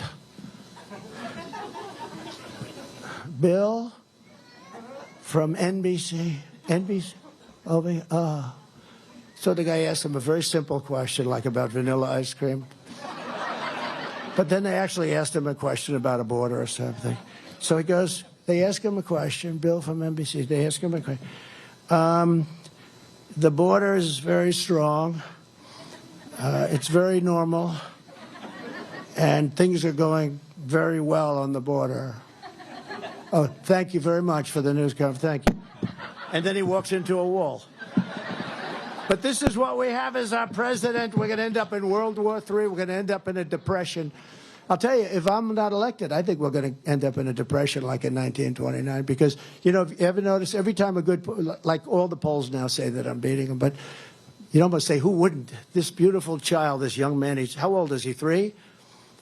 I would vote for him over Biden because he's more intelligent. Look, the kid's 3 years old. He's got better judgment. You ever hear some of the people in Obama administration, Secretary of State, different people, and others, many others, they say there's never been anybody worse on foreign policy decisions. And I see it. You know, we're stuck in that whole thing with Ukraine. Very tough war to win. The one's a war machine, the other one's not. And very, very tough to win. And they say, we will not leave until there's total victory. It's not happening that way, is it? You know how you know it's not? Because they don't cover it anymore in the fake news. You know, if they were doing well, they'd be covering it. So you sort of know that way. But just as I said, one of the biggest donors to Nikki Haley's super PAC is the same guy, Reid Hoffman. He's a ultra-left rich guy, billionaire, who's one of the Democrat Party's top funders. He's also a funder for Nikki Haley. How do you answer that, Nikki? Well, and they're trying to stop Trump. So what they want to do is they'd much rather run against DeSanctimonious or Nikki, but they're the party of disinformation, and they're great at it. They are great at it. You know, if they'd use this genius for, like, making our country great, we'd be great in about 2 weeks. But they don't. They want to destroy our country. But they're always saying, we want to run against Trump. You know, you have a 50-point lead. So they say, you know, from the standpoint of the national polls, I mean, I think I have a 60-point lead or something like that, beating her by 55 points in South Carolina, where she comes from. But they don't want to run against me. Ask them, how did they do in 2016? And then other than their cheating, we killed them in 2020. They don't want to run against me. They want to run against, and I'm the one that's beating them in the polls. There's some narrative out there, oh, she's going to, no, And the same thing that happens to me is going to happen to them, just so you understand. They'll be indicted because they'll say she was having an affair or something, you know? That doesn't mean it's lying, but she'll be indicted for something. Ron DeSanctimonious will be indicted, and he's not going to handle it the same way as I handle it. He'll be in a corner crying, saying, Mommy, Mommy, I want to go home. He's not going to handle it this way. You think anybody else could get up here and speak to you all day and get indicted 4 times and have you 9 trials against them? All fake trials? Nobody else. Nobody else. I love that trial. Nobody else. But just like, you know, some people didn't like the name DeSanctimonious, but it really has caught on. I liked it. Some names I didn't like. I didn't like Crooked Hillary, but it caught on. You know, sometimes they catch on. Low Energy Jeb, that was a good one. That took him out of the race as soon as I said it. That was the end of his race because they knew I was right. But Ron DeSanctimonious, so what we do is, I think it's a great name because sanctimonious, you know, he's sanctimonious because I got him the election and he didn't appreciate it. You know, he was willing to run against the guy that got him the election. So we call it Ron DeSanctis. Write them both out when you go home. Ron DeSanctimonious and write Ron DeSanctis. It's like the middle of the word. It's beautiful. It's a beautiful, genius thing. Because DeSanctimonious is great, but you can't keep saying it. So now the other day he's being interviewed by semi-legitimate press, meaning one of the big networks. Ladies and gentlemen, it's a great honor to have Governor Ron DeSanctis with us today. No, my name is DeSantis. Then he changed his name, remember? DeSantis. I said, never change your name in the middle of a campaign, Ron. I just put it out on Truth. Truth is the greatest. All go to Truth. Forget about those other places. But listen, I said, never change your name in the middle of a campaign. You could do it before, after, but don't change your name in the middle of a campaign. He said, DeSanctis. I didn't like his, but actually I like DeSantis better, right? Don't you? But one of those things. But people who fund Nikki Haley and Ron aren't working for your interests. They're working for the interests of other nations and themselves, and so are those two. Nikki would sell you out just like she sold me out. I mean, I'll never run against him. He was a great president. Why would I run? Ladies and gentlemen, I've decided to run. You know, it's like after listening to that for 2 years. She came to Mar-a-Lago to see me to inform me that she'll never run. They're all false rumors. But then she ran. She's probably doing a little better. You know, they had a poll the other day. It was a classic, just to show you how dishonest the fake news media is. And it said, headline, Nikki Haley surging. I said, oh, shit. That's not good. No, I figured I was in trouble. The new poll must be. So I went up 7 points. And it's hard to go up 7 when you're already at 68. You know, there's not that much you can. She went up 3, and DeSantis went down 1. So the headline was Haley, and she is surging against him. But you had to read 3 paragraphs down. It said, while President Trump is at 74, so she was at 11, he was at 10, and I was at 74, and the headline is Nikki, and I went up 7, and she went up 3. And the headline was Haley surging. But that's the fake news media. But it did disturb me for approximately a second. Nikki would grant amnesty to Biden's illegal aliens in her very first week, and sadly, the establishment losers and sellouts lagging far behind us in the Republican primary cannot be trusted on taxes, trade, or anything else. Look, like they betrayed me, they're going to betray you. One thing about a politician, their original thought is what they go with. They're globalists, and they always will be. They can't help it. And, you know, some people agree with them, but not a lot. I don't agree with them. I think it's horrible. That's why we're in such trouble as a nation. And I want to help other countries. I'll keep them out of wars. I'll threaten them. I'll do threats. I'll do whatever you have to do. Like I did with Macron, with the wine and the champagne. I'll do whatever you have to do. They were going to put a big tax. You know that story. They were going to put a big tax. I told it yesterday.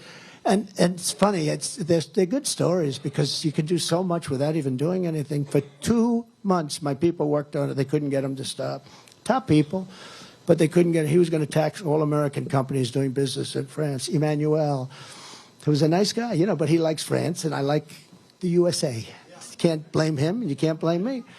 So I gave him 2 months. They came in, Secretary of Commerce, Secretary, a couple of secretaries. I had a lot of power working on that. I didn't like it, you know. I don't even like some of these American companies that are, you know, doing business over there. But they're American companies, so I didn't want it to happen. So they came in after 2 months. They couldn't do it. They told me they can't. So I said, call him up. They call him up. Sir, Emmanuel Macron is on the phone from France. I said, Emmanuel, I understand you want to... At first I said, hello. Hello, Emmanuel, how have you been? Everything good? See, that's more than President Xi says. President Xi is all business. He stands up. We will. First time I met him. And I like this. I think it's incredible. I think it's incredible. There's no games. I meet him. Hello. Hello. We will immediately get down to business. I said, good. Loosen up a little bit, but good. Then I had to tell him we're sending 58 missiles to Syria, which he was protecting, over the chocolate cake, right? That wasn't so easy. And I didn't think he spoke any English. Never said hi. This most beautiful person, woman. You're not allowed to say that anymore. If you say somebody is a beautiful woman, that's the end of your political career. But, so be it. That would be maybe not such a bad thing. But this beautiful interpreter comes in, and she would say, hello, it is great to meet you. No, they're speaking for him. And I'm with him for 2 days, got along with him. We had a very good relationship until COVID. That was just a step too far for me. It was me. I couldn't stand what they did, even though I think it was incompetence. I don't think it was the other, but I think it was incompetence. But they're out and they're saying hello, and they're saying all of the different things. And we started getting down, and it was so beautiful to see, because so many people, they come in to see you. Hi, beautiful day. Isn't it beautiful? Oh, how'd the Yankees do last night? How are we doing? How's Iowa doing? How's their wrestling team doing? Not bad, right? How is it doing? Pretty good, right? You go through about half an hour of stuff. This guy comes in, looks at you. We will immediately talk business. I said, okay, good. That's why, there's no games. They don't waste a lot of time. And I respect that. I respect it really greatly. And we need people that can deal with that. I dealt with it. We took in hundreds of billions of dollars from that gentleman, and he liked me, and I liked him. We got along great until COVID. We got along great till COVID, but we had a great relationship. I had a great relationship with Putin. The fake news hates when I say that. He shouldn't be dealing with Putin. He said he gets along with Putin. Somebody asked me, is President Xi of China, now he controls 1.4 billion people ruthlessly. Ruthlessly. No games, right? They said, is President Xi of China a brilliant man? I said, yes, he is. He's a brilliant man. Next thing, Trump said President Xi is brilliant. I said, yeah, I did. They want me to say, no, he's not a very smart guy. He just runs 1.4 billion people with an iron fist. It's crazy, and they have to straighten out. Iowa does not want politicians like Ron or Nikki who both support a 23% national sales tax. You don't want a national. Every time you buy a John Deere tractor, 23%. Remember when I said buy bigger tractors and more land because I got you all that money? I said it's coming, and you waited, and you were loyal because it takes a little while. You have to let it gestate a little bit when you're negotiating with these people. But they end up buying $50 billion a year. They were buying peanuts compared to that. It was a great trade deal. That was great, and USMCA was great. But you don't want politicians like Ron or like Nikki who both want to gut Social Security and Medicare for our great seniors, and they want to do it. They're going to do it. Ron voted 3 times while he was in Congress to raise the retirement age, Social Security, to 70. And Nikki says the retirement age at 65 is way too low. It must be much higher. And that's what they do. I mean, that's because that's their inclination. Now they say, oh, we'd never do a thing like that. Unlike DeSantis and Nikki Haley, we will always protect Social Security and your Medicare. We're always going to take it. Look, we have such wealth in this country. We have wealth in the form of liquid gold right under our feet. But this guy doesn't want to take it out. He says it's environmentally not good. And yet he'll take tar from Venezuela and will refine it in Houston, Texas. It's the worst oil, the worst stuff you can get. Venezuela, it's got a lot of it, but it's literally tar, very thick, heavy. There's only one refinery in the world that can refine it, and that's in Houston, Texas. So they drop all this crap into this place. It refines. It goes into the atmosphere, And these same people are talking about, they're talking about global warming. They're talking about all of the different things. Global warming doesn't work for them anymore, so now they call it climate change. Global warming, and then all of a sudden they see the ice cap is getting bigger, bigger, bigger. They say, this term is not working for us. Let's just call it climate change, which is genius, because climate change, if it gets cold, it gets warm, a lot of rain, no rain. Climate change It works for any event. On my first day back in the White House, I'll terminate every open borders policy of the Biden administration, stop the invasion on our southern border, and begin the largest domestic deportation operation in American history, because we have to. Not one thing, there's not one thing when you think of this. Thank you very much. There's not one thing that's gotten better under crooked Joe Biden. Not one thing. Name one thing that's gotten better. Under the Trump administration, you were better off. Your family was better off. Your neighbors were better off. Your communities were better off. And our country was so much better off. America was stronger, richer, safer, and more confident than ever before when I was behind that beautiful Resolute desk. The Resolute desk. One of 7. You pick your own, but I love that desk. That was a beautiful desk. And the nation was safe. When I was your president, America was respected like never before. Viktor Orban, probably the toughest man in Europe, one of the toughest leaders in the world. They said, you know, Trump is out now. The whole world is blowing up. We didn't have a problem with Russia, Ukraine. We didn't have a problem with President. We didn't have a problem with anybody. We didn't, Israel would have never happened. That would have never, because I told you, Iran was broke. They didn't have the money to do it. Now they have $250 billion. $250 billion, not including the $6 billion that they were paid for 5 hostages. $6 billion they got for 5 hostages. And they got $10 billion on top of that for the electricity going to Iraq. You know, we released another $10 billion. But that's peanuts compared. They're making so much money with the oil. And we have, remember this, we have more than anybody. We were going to make so much money. We didn't have to go after Social Security, and we didn't have to go after Medicare and all of the other things. We were going to make so much money. We have bigger, think of this, bigger than Saudi Arabia, bigger than Russia. And I got Anwar, Alaska, approved that Ronald Reagan couldn't do. He tried like hell. He couldn't do it. He couldn't get it approved. Anwar is the biggest, probably the biggest find in the world. I think bigger than Saudi Arabia, they say. I got it approved. And in his first week in office, Biden ended it. But we'll get it approved again. And the people of Alaska, but it's not the people in Alaska, this country, with the money that we would make. You know, when you ask, like in Saudi Arabia, when I'm there, I think they're terrific people, actually. We've lost Saudi Arabia to China. I mean, who would think that? But we've essentially lost Saudi Arabia to China because of stupidity, stupid people. It's an impossibility to even think about it. But when you ask them, like they bought 100 Boeing 777s, it's a big wide-body jet, I say, how did you finance that? Finance? They didn't know what the word finance meant. Finance? We have cash.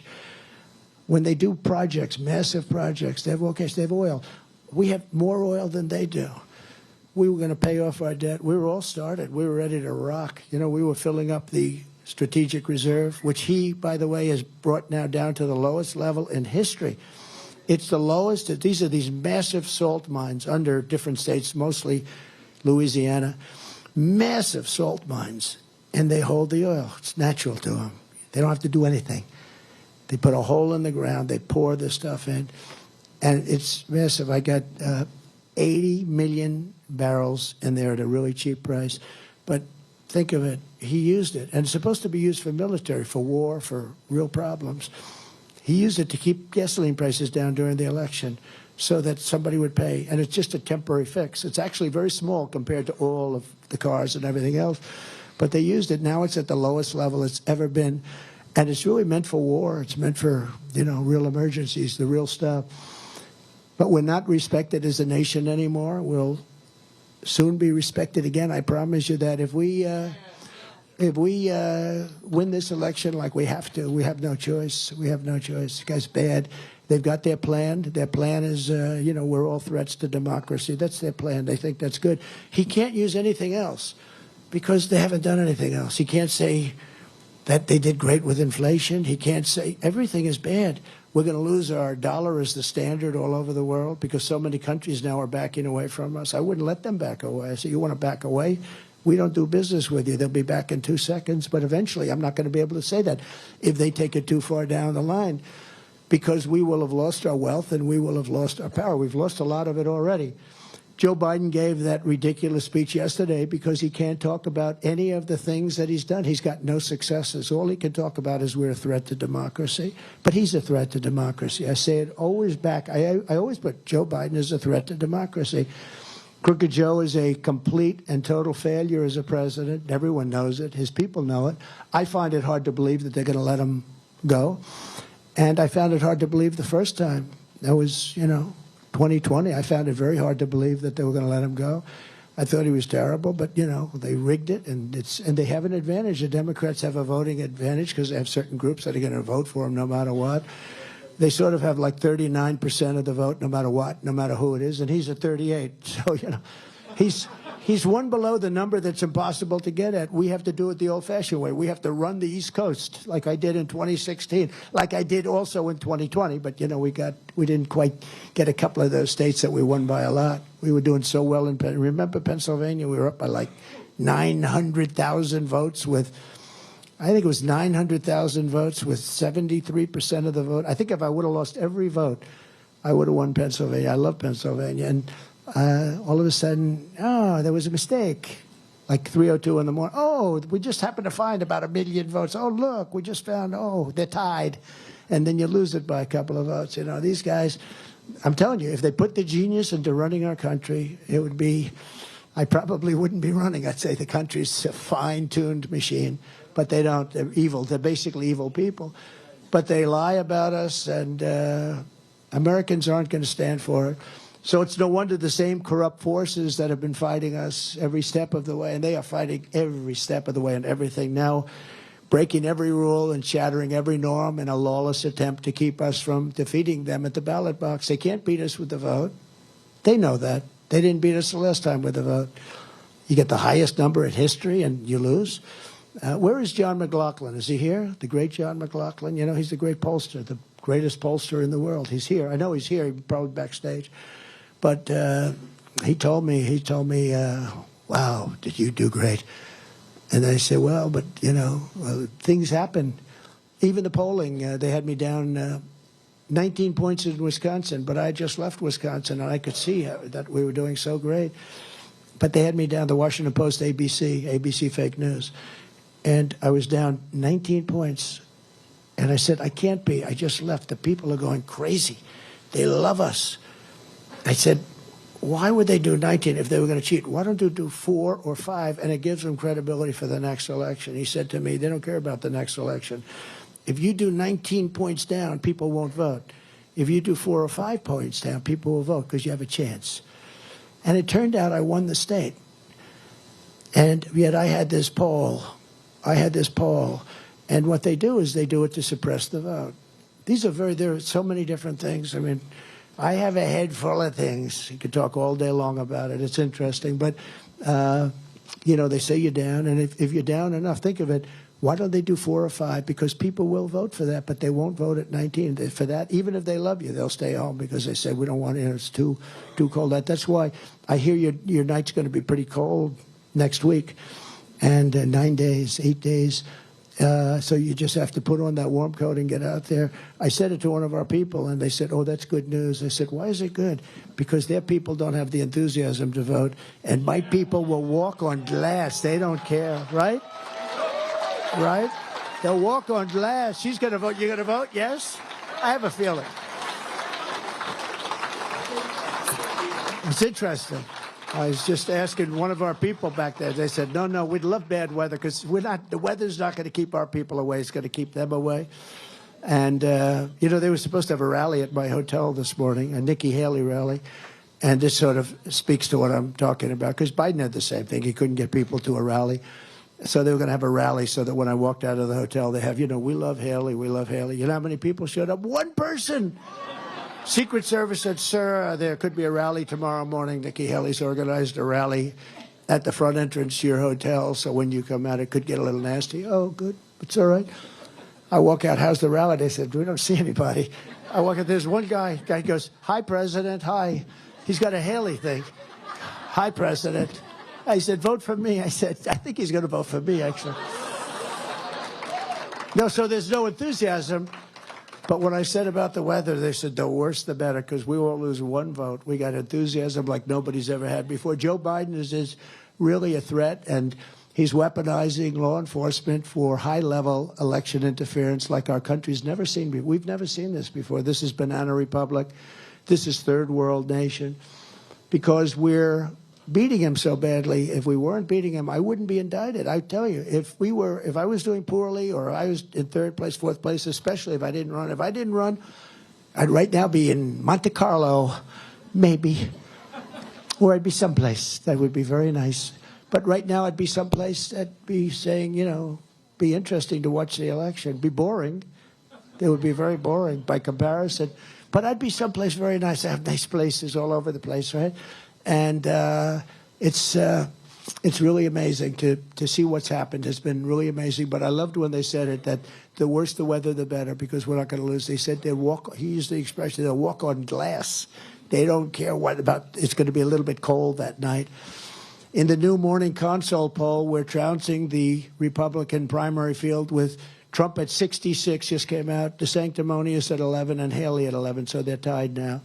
We're also leading big, and you know, the Des Moines Register was a fantastic poll that came out. And I only say fantastic if we're leading by a lot. If we're not leading by a lot, I either don't talk about it or discredit the poll. That poll doesn't mean a thing.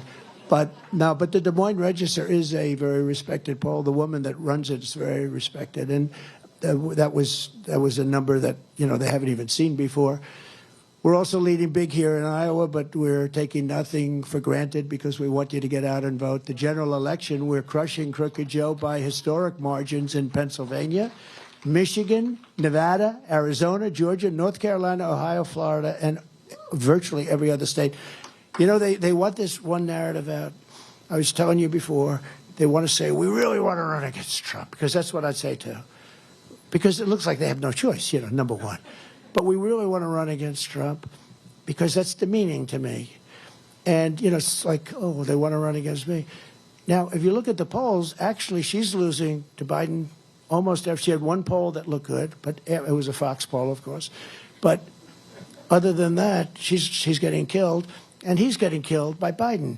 Hard to believe you can be losing to Biden, to be honest with you. But it's just it's a party thing. The radical left Democrats rigged the presidential election of 2020, and we're not going to let them rig the presidential election of 2024. We're not going to let them do it. We're not going to let them do it, right? These people are bad. They're evil. Every time the radical left Democrats, Marxists, communists, and fascists indict me, I consider it a great badge of honor. I really do. I'm being indicted for you. Thank you very much. I appreciate it. I wonder what my parents would say as they looked down. I said, my kid was indicted 4 times. I wonder if anybody in the country's ever been indicted that many times. I don't think so. I mean, how many times you get indicted once or twice if you kill people, but then you get put in jail so you don't get indicted after that, right? Of course, in this country, you don't get put in jail. If you're a certain person, you don't even get in trouble if you kill people. But if you're with us, they put you in jail. Look at what's happened with the J6 hostages. The hostages, that's a horrible thing. And yet Antifa knocks down Portland, destroys Portland. If I didn't put soldiers into Minneapolis, you wouldn't have that city left. Remember the CNN reporter standing there saying, this is a friendly protest. And behind him, the entire city is burning. It's as long, the entire city is burning down. Never forget, our enemies want to take away my freedom because I will never let them take away your freedom. That's what's happening. They want to silence me because I will never let them silence you. And in the end, they're not after me, they're after you. I just happen to be standing in their way. That's true, actually. But this is far more than a campaign. This is the greatest political movement in the history of our country. Maybe in the history of the world, but let's just take our country. That's okay. Together, we ended the NAFTA disaster where you were getting ripped off, and especially the farmers in Iowa. That was a horrible thing. And you know why I know that USMCA is so good? Because they're trying, Canada and Mexico are trying desperately to renegotiate the deal. So don't do it. They shouldn't do it. But it's the best trade deal, they say, ever made. Actually, the deal I made with China might even be better. And I made a great deal with Japan. I had to break a deal with Abe. He was a great man. He was assassinated. But But he was great. He was such a great guy, such a great leader. They loved him in Japan. But I went to him, I said, Shinzo, this deal is crazy. He said, I knew you'd be coming to me next. They lived with it for 25 years, ripping off our country. And he looks at me and goes, he didn't say like, we could. He said, all right. And I renegotiated the whole deal. He said, I knew you'd be coming to us. Billions, and we're talking billions of dollars. I took on communist China like no administration in history, bringing in hundreds of billions of dollars and pouring it into our treasury when no other president had gotten 10 cents from China. Not one president got anything from China.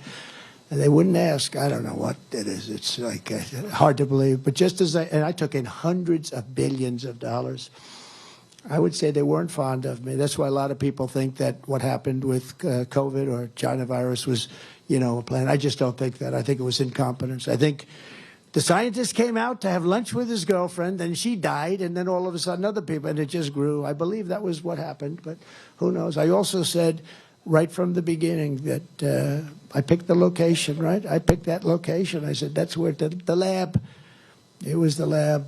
And I mean, I knew certain things that maybe other people didn't, but it was a terrible thing. $50 trillion to the world. The world, many places were much harder hit than we were. And just nobody knew. This was like the hidden enemy. You couldn't find it. Wuhan, I said, it comes from the lab in Wuhan. They said, no, it comes from, first they tried to blame France, then they tried to blame Italy, remember? They tried to blame everybody. Then they said it comes from bats 2,000 miles away. I said, no, it comes from Wuhan. It comes from your stinking lab. But just as I promised, I also stood up for ethanol, and I issued a historic rule declaring the E15 would be made available all year round and letting them use existing pumps, which saved hundreds of millions of dollars and a lot of jobs. I said, how does the old equipment compare to the new equipment? I've heard this many times. I hear it. I buy a lot of John Deere stuff, a lot of tractors and a lot of things for all the properties I have. And they said, well, actually, the old stuff is better. I think the old stuff is better. The new stuff has so many environmental computers on it. You have to go to MIT, like my uncle. Go to Dr. John Trump, the longest-serving professor in the history of MIT, Dr. John Trump. Think of it. You think Biden has that in his family? I don't think so. I don't think so. He may have, but it'll be a shock. Ron DeSantis spent his entire career as a raging opponent of ethanol, and he will destroy ethanol. He was totally against it. Now, all of a sudden, a couple of weeks ago, he came out in favor of ethanol, when the election's over. But I will protect ethanol just the way I did for 4 years in the White House. Everybody would come to me from Iowa. They were saying ethanol was really going to be dead. They were going to kill it. And I saved it. Before I even arrived at the Oval Office, shortly after we win the presidency, because it's we, not I, but after we win the presidency, I will have the horrible war between Russia and Ukraine settled. I know both of them very well. Ron DeSanctimonious, Nikki Haley will never end the endless wars. They want the endless wars in a certain way. They don't even know it because they're both bought and paid for by the neocons and the warmongers and the corrupt Washington establishment, the military establishment. And they've never seen a war that they didn't like. Look at their stances on these things. It's ridiculous. Countries that don't want us there, countries that you've never even heard of. And we're losing our blood and we're losing our treasure doing this all over the world. We want to protect our country. And those domes are starting to work. I didn't like it when Ronald Reagan suggested it because we didn't have the technology. We do have the technology now. And we're going to build a giant dome over our country to protect us from a hostile source. And I think it's a great thing, and it's going to all be made in the United States, and that's something that I consider productive. When I watch our guys operate those things, it's unbelievable. Missile coming in. These geniuses sit down. Most of them are, they're from MIT, but they sit down, bing, bing, bing, boom, it's gone. It's amazing. I think we could use it. Do you like that? Yes. I mean, isn't that better than giving other countries billions of dollars, billions? We're going to give billions of dollars to other countries and so they can build a dome, but we don't have a dome ourselves. We're going to have the greatest dome ever, but now we have the technology. We have unbelievable technology. Nikki Haley and Ron DeSantis both want to send your hard-earned money to bankroll endless conflict overseas. Just take a look at their votes. Take a look at Ron when he was a congressman. He had everything, just as much as they wanted. while they support real cutting of benefits, substantial cutting of your benefits and services for American citizens, especially for seniors. Under my leadership, we will turn the page forever on those foolish, stupid days of never-ending wars. They never ended. We're in Iraq for 21 years. We're in Afghanistan for 19 years. And we don't even fight to win. If you're going to be in, you got to fight to win. Remember in Iraq, I was a civilian then, but I used to say very strongly, I used to say, don't go in, don't go in, don't go in. But if you do go in, keep the oil. Well, you know who has the oil right now? That was one of the dumbest wars ever. Iraq and Iran were the same. They were the same power. You had Saddam Hussein, and I will say, they hung that sucker, and he looked at him and he spit in their face. You know, he wasn't begging. He wasn't saying, please don't do this to me. He spit right in their face, but, you know, tough guy. But you had Iraq and Iran, and they were almost identical. For 1,000 years, with different names, they've been fighting each other. And one would move 3 feet this way, and then they'd move 3. But we didn't have to do anything because they basically, then they'd stop. They'd be exhausted after 3 or 4 years. Then they'd say, this went on for hundreds of years. Then we go in and we obliterate one side. And now the other side's a great power. We should have never done that. We should have never gone into the Middle East. We should have never gone into the Middle East. And we didn't need to. We were in the Middle East for one very strong reason. We needed their oil. But we have more oil than they have. But we didn't use it. And maybe we didn't even know that. Maybe we didn't even know how much we have. But we have far more oil than they have. But we were in it for the oil. And we have to protect Israel, too. Second reason, we have to protect Israel. Let's even say that's the first reason. Maybe I'll say that's the first reason. Because we don't need their oil. It's funny, when, you know, you were totally energy independent under me. We're going to be energy dominant within a matter of months. We're going to be dominant all over the world. We're dominant. We went to #1. We were in 4th place. And after about a year and a half, we were #1. We passed Russia and we passed Saudi Arabia by a lot.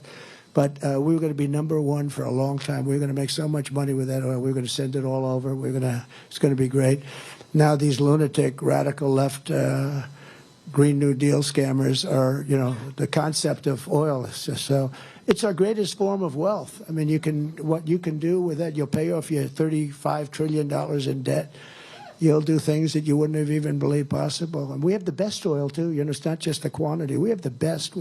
Canada has a lot, but it's very similar to Venezuela. It's tar, you know, it's called the sand dunes.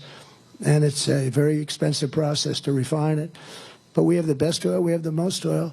We will restore peace through strength. It can be done through strength. You don't have to necessarily send people to die. You have to be prepared to do things, but I think it'd be very unlikely we'd ever have to do it. I'll end Biden's inflation nightmare, save our nation from debt. We had no inflation, think of it.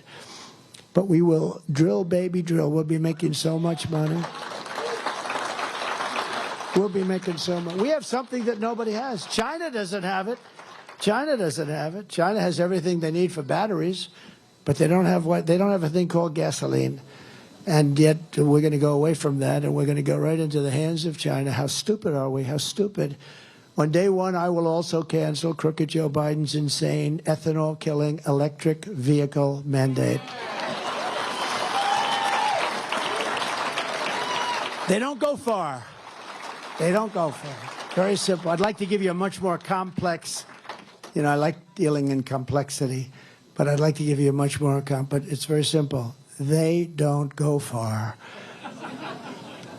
Let's drive down and get some potatoes from Idaho. Well, sir, that'll be about 6 stops. Where's there a charger? Sir, there's a charger. We have to go approximately 100 miles up here. It's the craziest thing, I tell you, these people. And they want to take away your gas stoves. You know, I have friends, they cook. A lot of people cook, and they like gas better. I don't know if it's better or not, but it seems to be better. They want to take them away. We're going to end all of that stuff on day one. The car mandate. And if you want to buy electric, you can buy electric, but you'll also buy combustion engines, gasoline, and you'll have the combination, which is fine too. I like the combination actually better than I like all electric. But just as I did before, I'll appoint strong, highly qualified pro-Constitution Supreme Court justices who will interpret the law as written. And I'll direct a completely overhauled DOJ to investigate every radical, out-of-control prosecutor in America for their illegal, racist, and reverse enforcement of the law. And also, we're going to indemnify all police officers and law enforcement officials. I met a lot of great ones back there, all throughout the United States, to protect them from being destroyed by the radical left lunatics that are running our cities and states, for taking strong actions on crime, because they can stop this crime. You know, and somebody told me the other day, and we have these stores in New York. You'd love to go. I used to love to go to them. You did like drugstores and grocery stores. Everything's now got glass on top. You want to buy aspirin, and you have to call a clerk, which takes you an hour. They come over, they open it. They open a door, and they give you and then they close it. Because if they leave the shelves open, the place will be raided. I mean, would anybody even think that's possible? We have to bring back law and order in our country.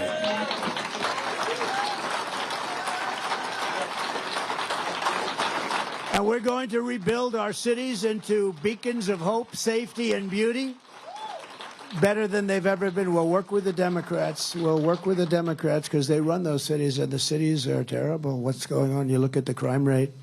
It's we've never seen anything like it. And they're dirty, filthy dirty.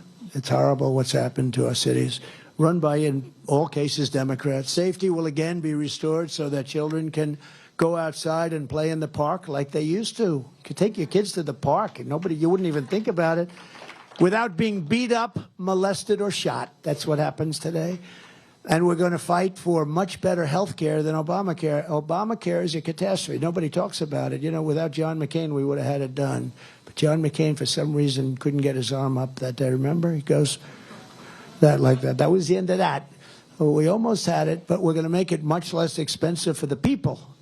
Not necessarily for the government, for the people.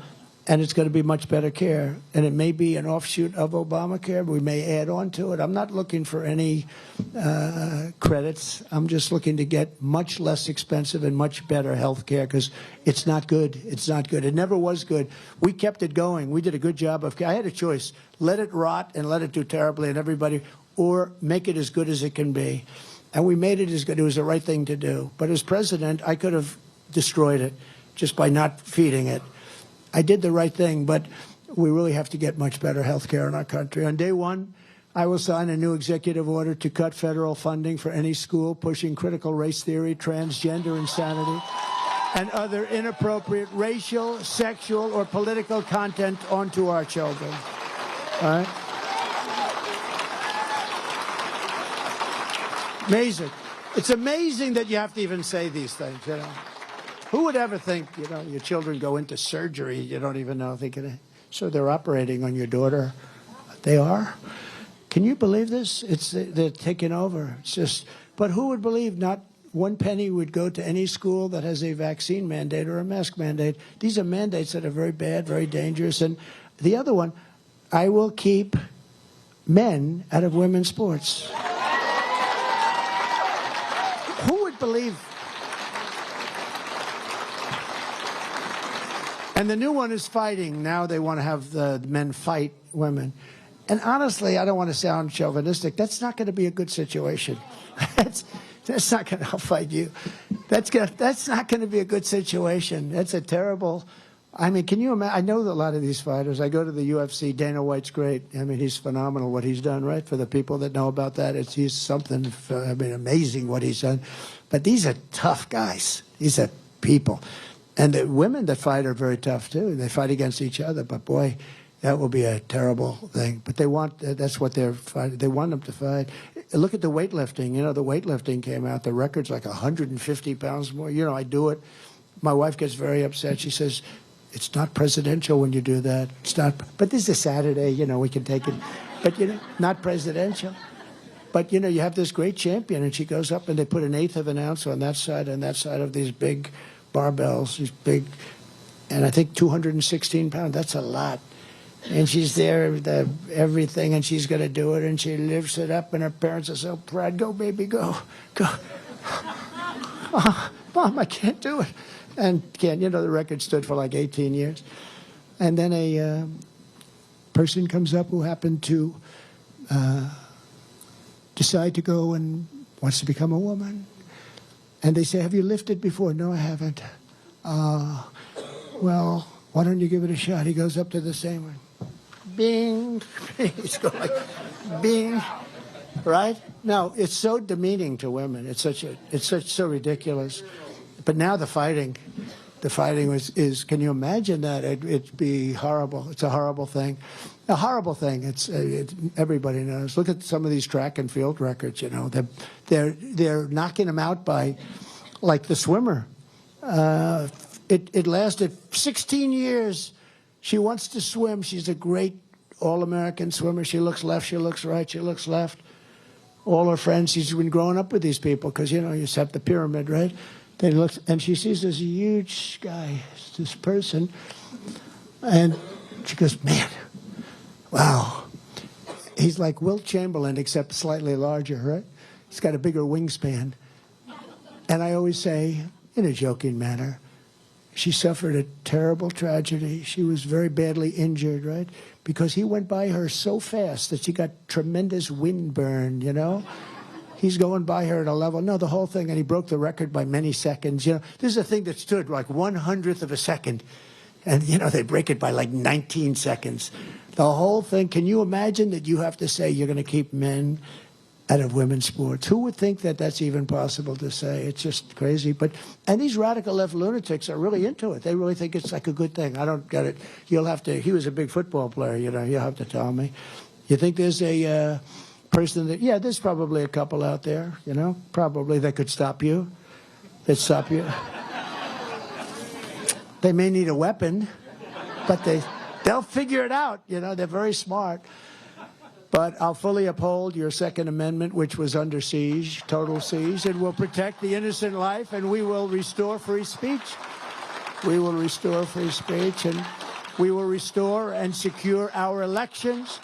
Our goal will be one-day voting with paper ballots, all paper ballots, and voter ID.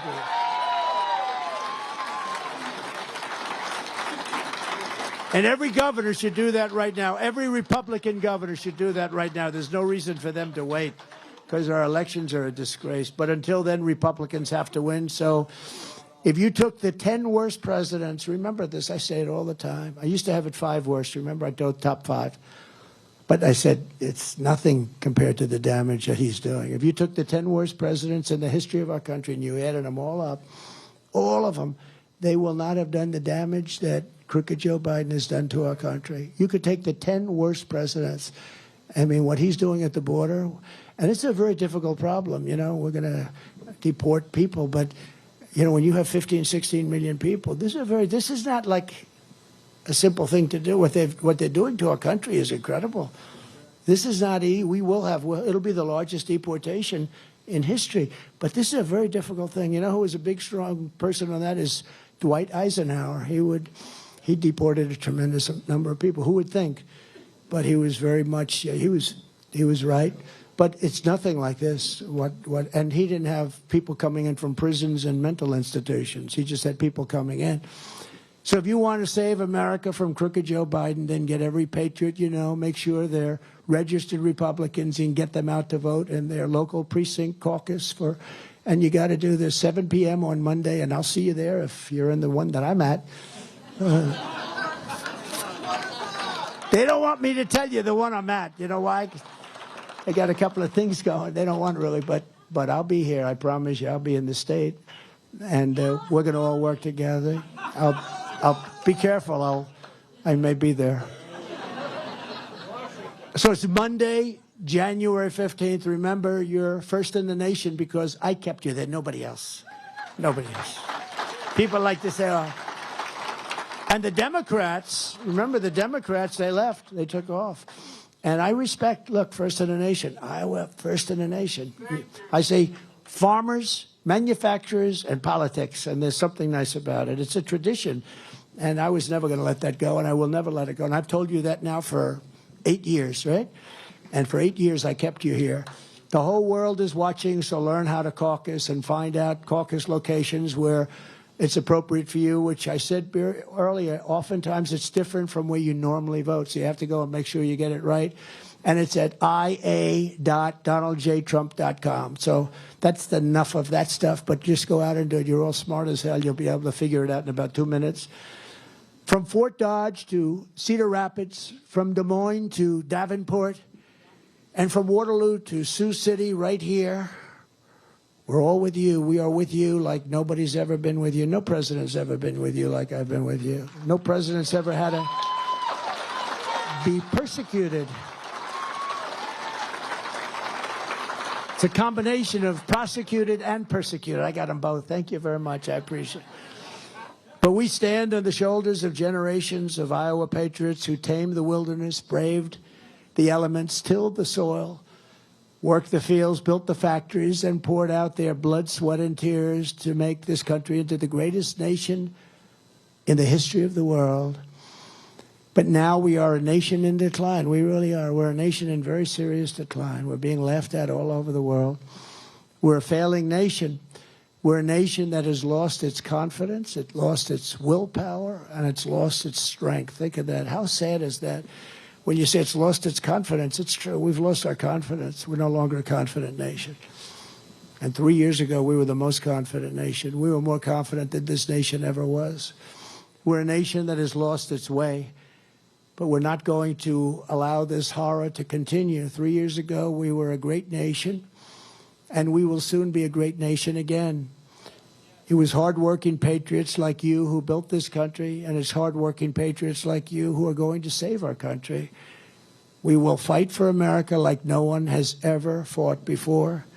2024 is our final battle. It's our final battle. We're going to win that battle. We're going to turn this nation around. We're going to make America great again. America first. But it's our final battle. It's the last battle. It's the last shot at it. Because they're down the road. They've taken it down the road with corrupt elections and lots of other things. With you at my side, we will demolish the deep state. We will expel the warmongers from our government. We will get them out. We'll get them out. Let's attack that country. Nobody ever heard of it. Let's attack them. Let's lose our children. Let's lose our sons and daughters into a country that nobody ever heard of before, that doesn't want us there in the first place. We'll drive out the globalists. We'll cast out the communists, Marxists, and fascists. We'll throw off the sick political class that hates our country. And we will rout the fake news media. And we will evict crooked Joe Biden from the White House on election night 2024. We have to. We have to. We have to. The great silent majority is rising like never before. And under our leadership, the forgotten man and woman will be forgotten no longer. You'll be forgotten no longer. Remember the term? I'd use it in 2016 a lot. And they were not forgotten. They were not. But now they're forgotten again.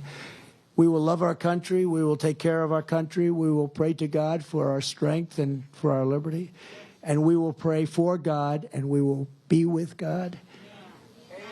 We're one movement, one people, one family, and one glorious nation under God. And together we will make America powerful again. We will make America wealthy again. We will make America strong again. We will make America proud again. We will make America safe again. And we will make America great again. Thank you. Thank you. God bless you all. Thank you very much. Iowa, thank you.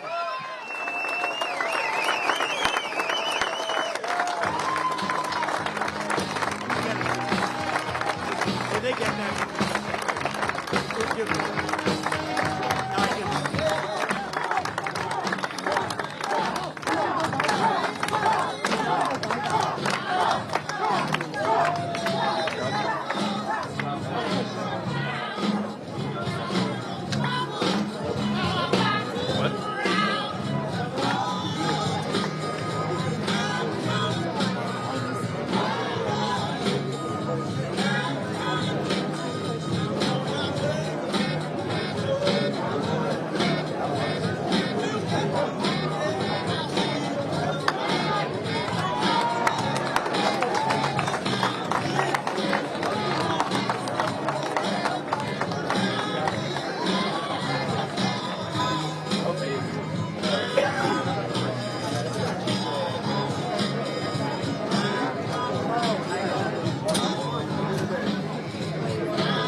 enjoyable place for you to did what you did. It was awesome. Very good. Thank you.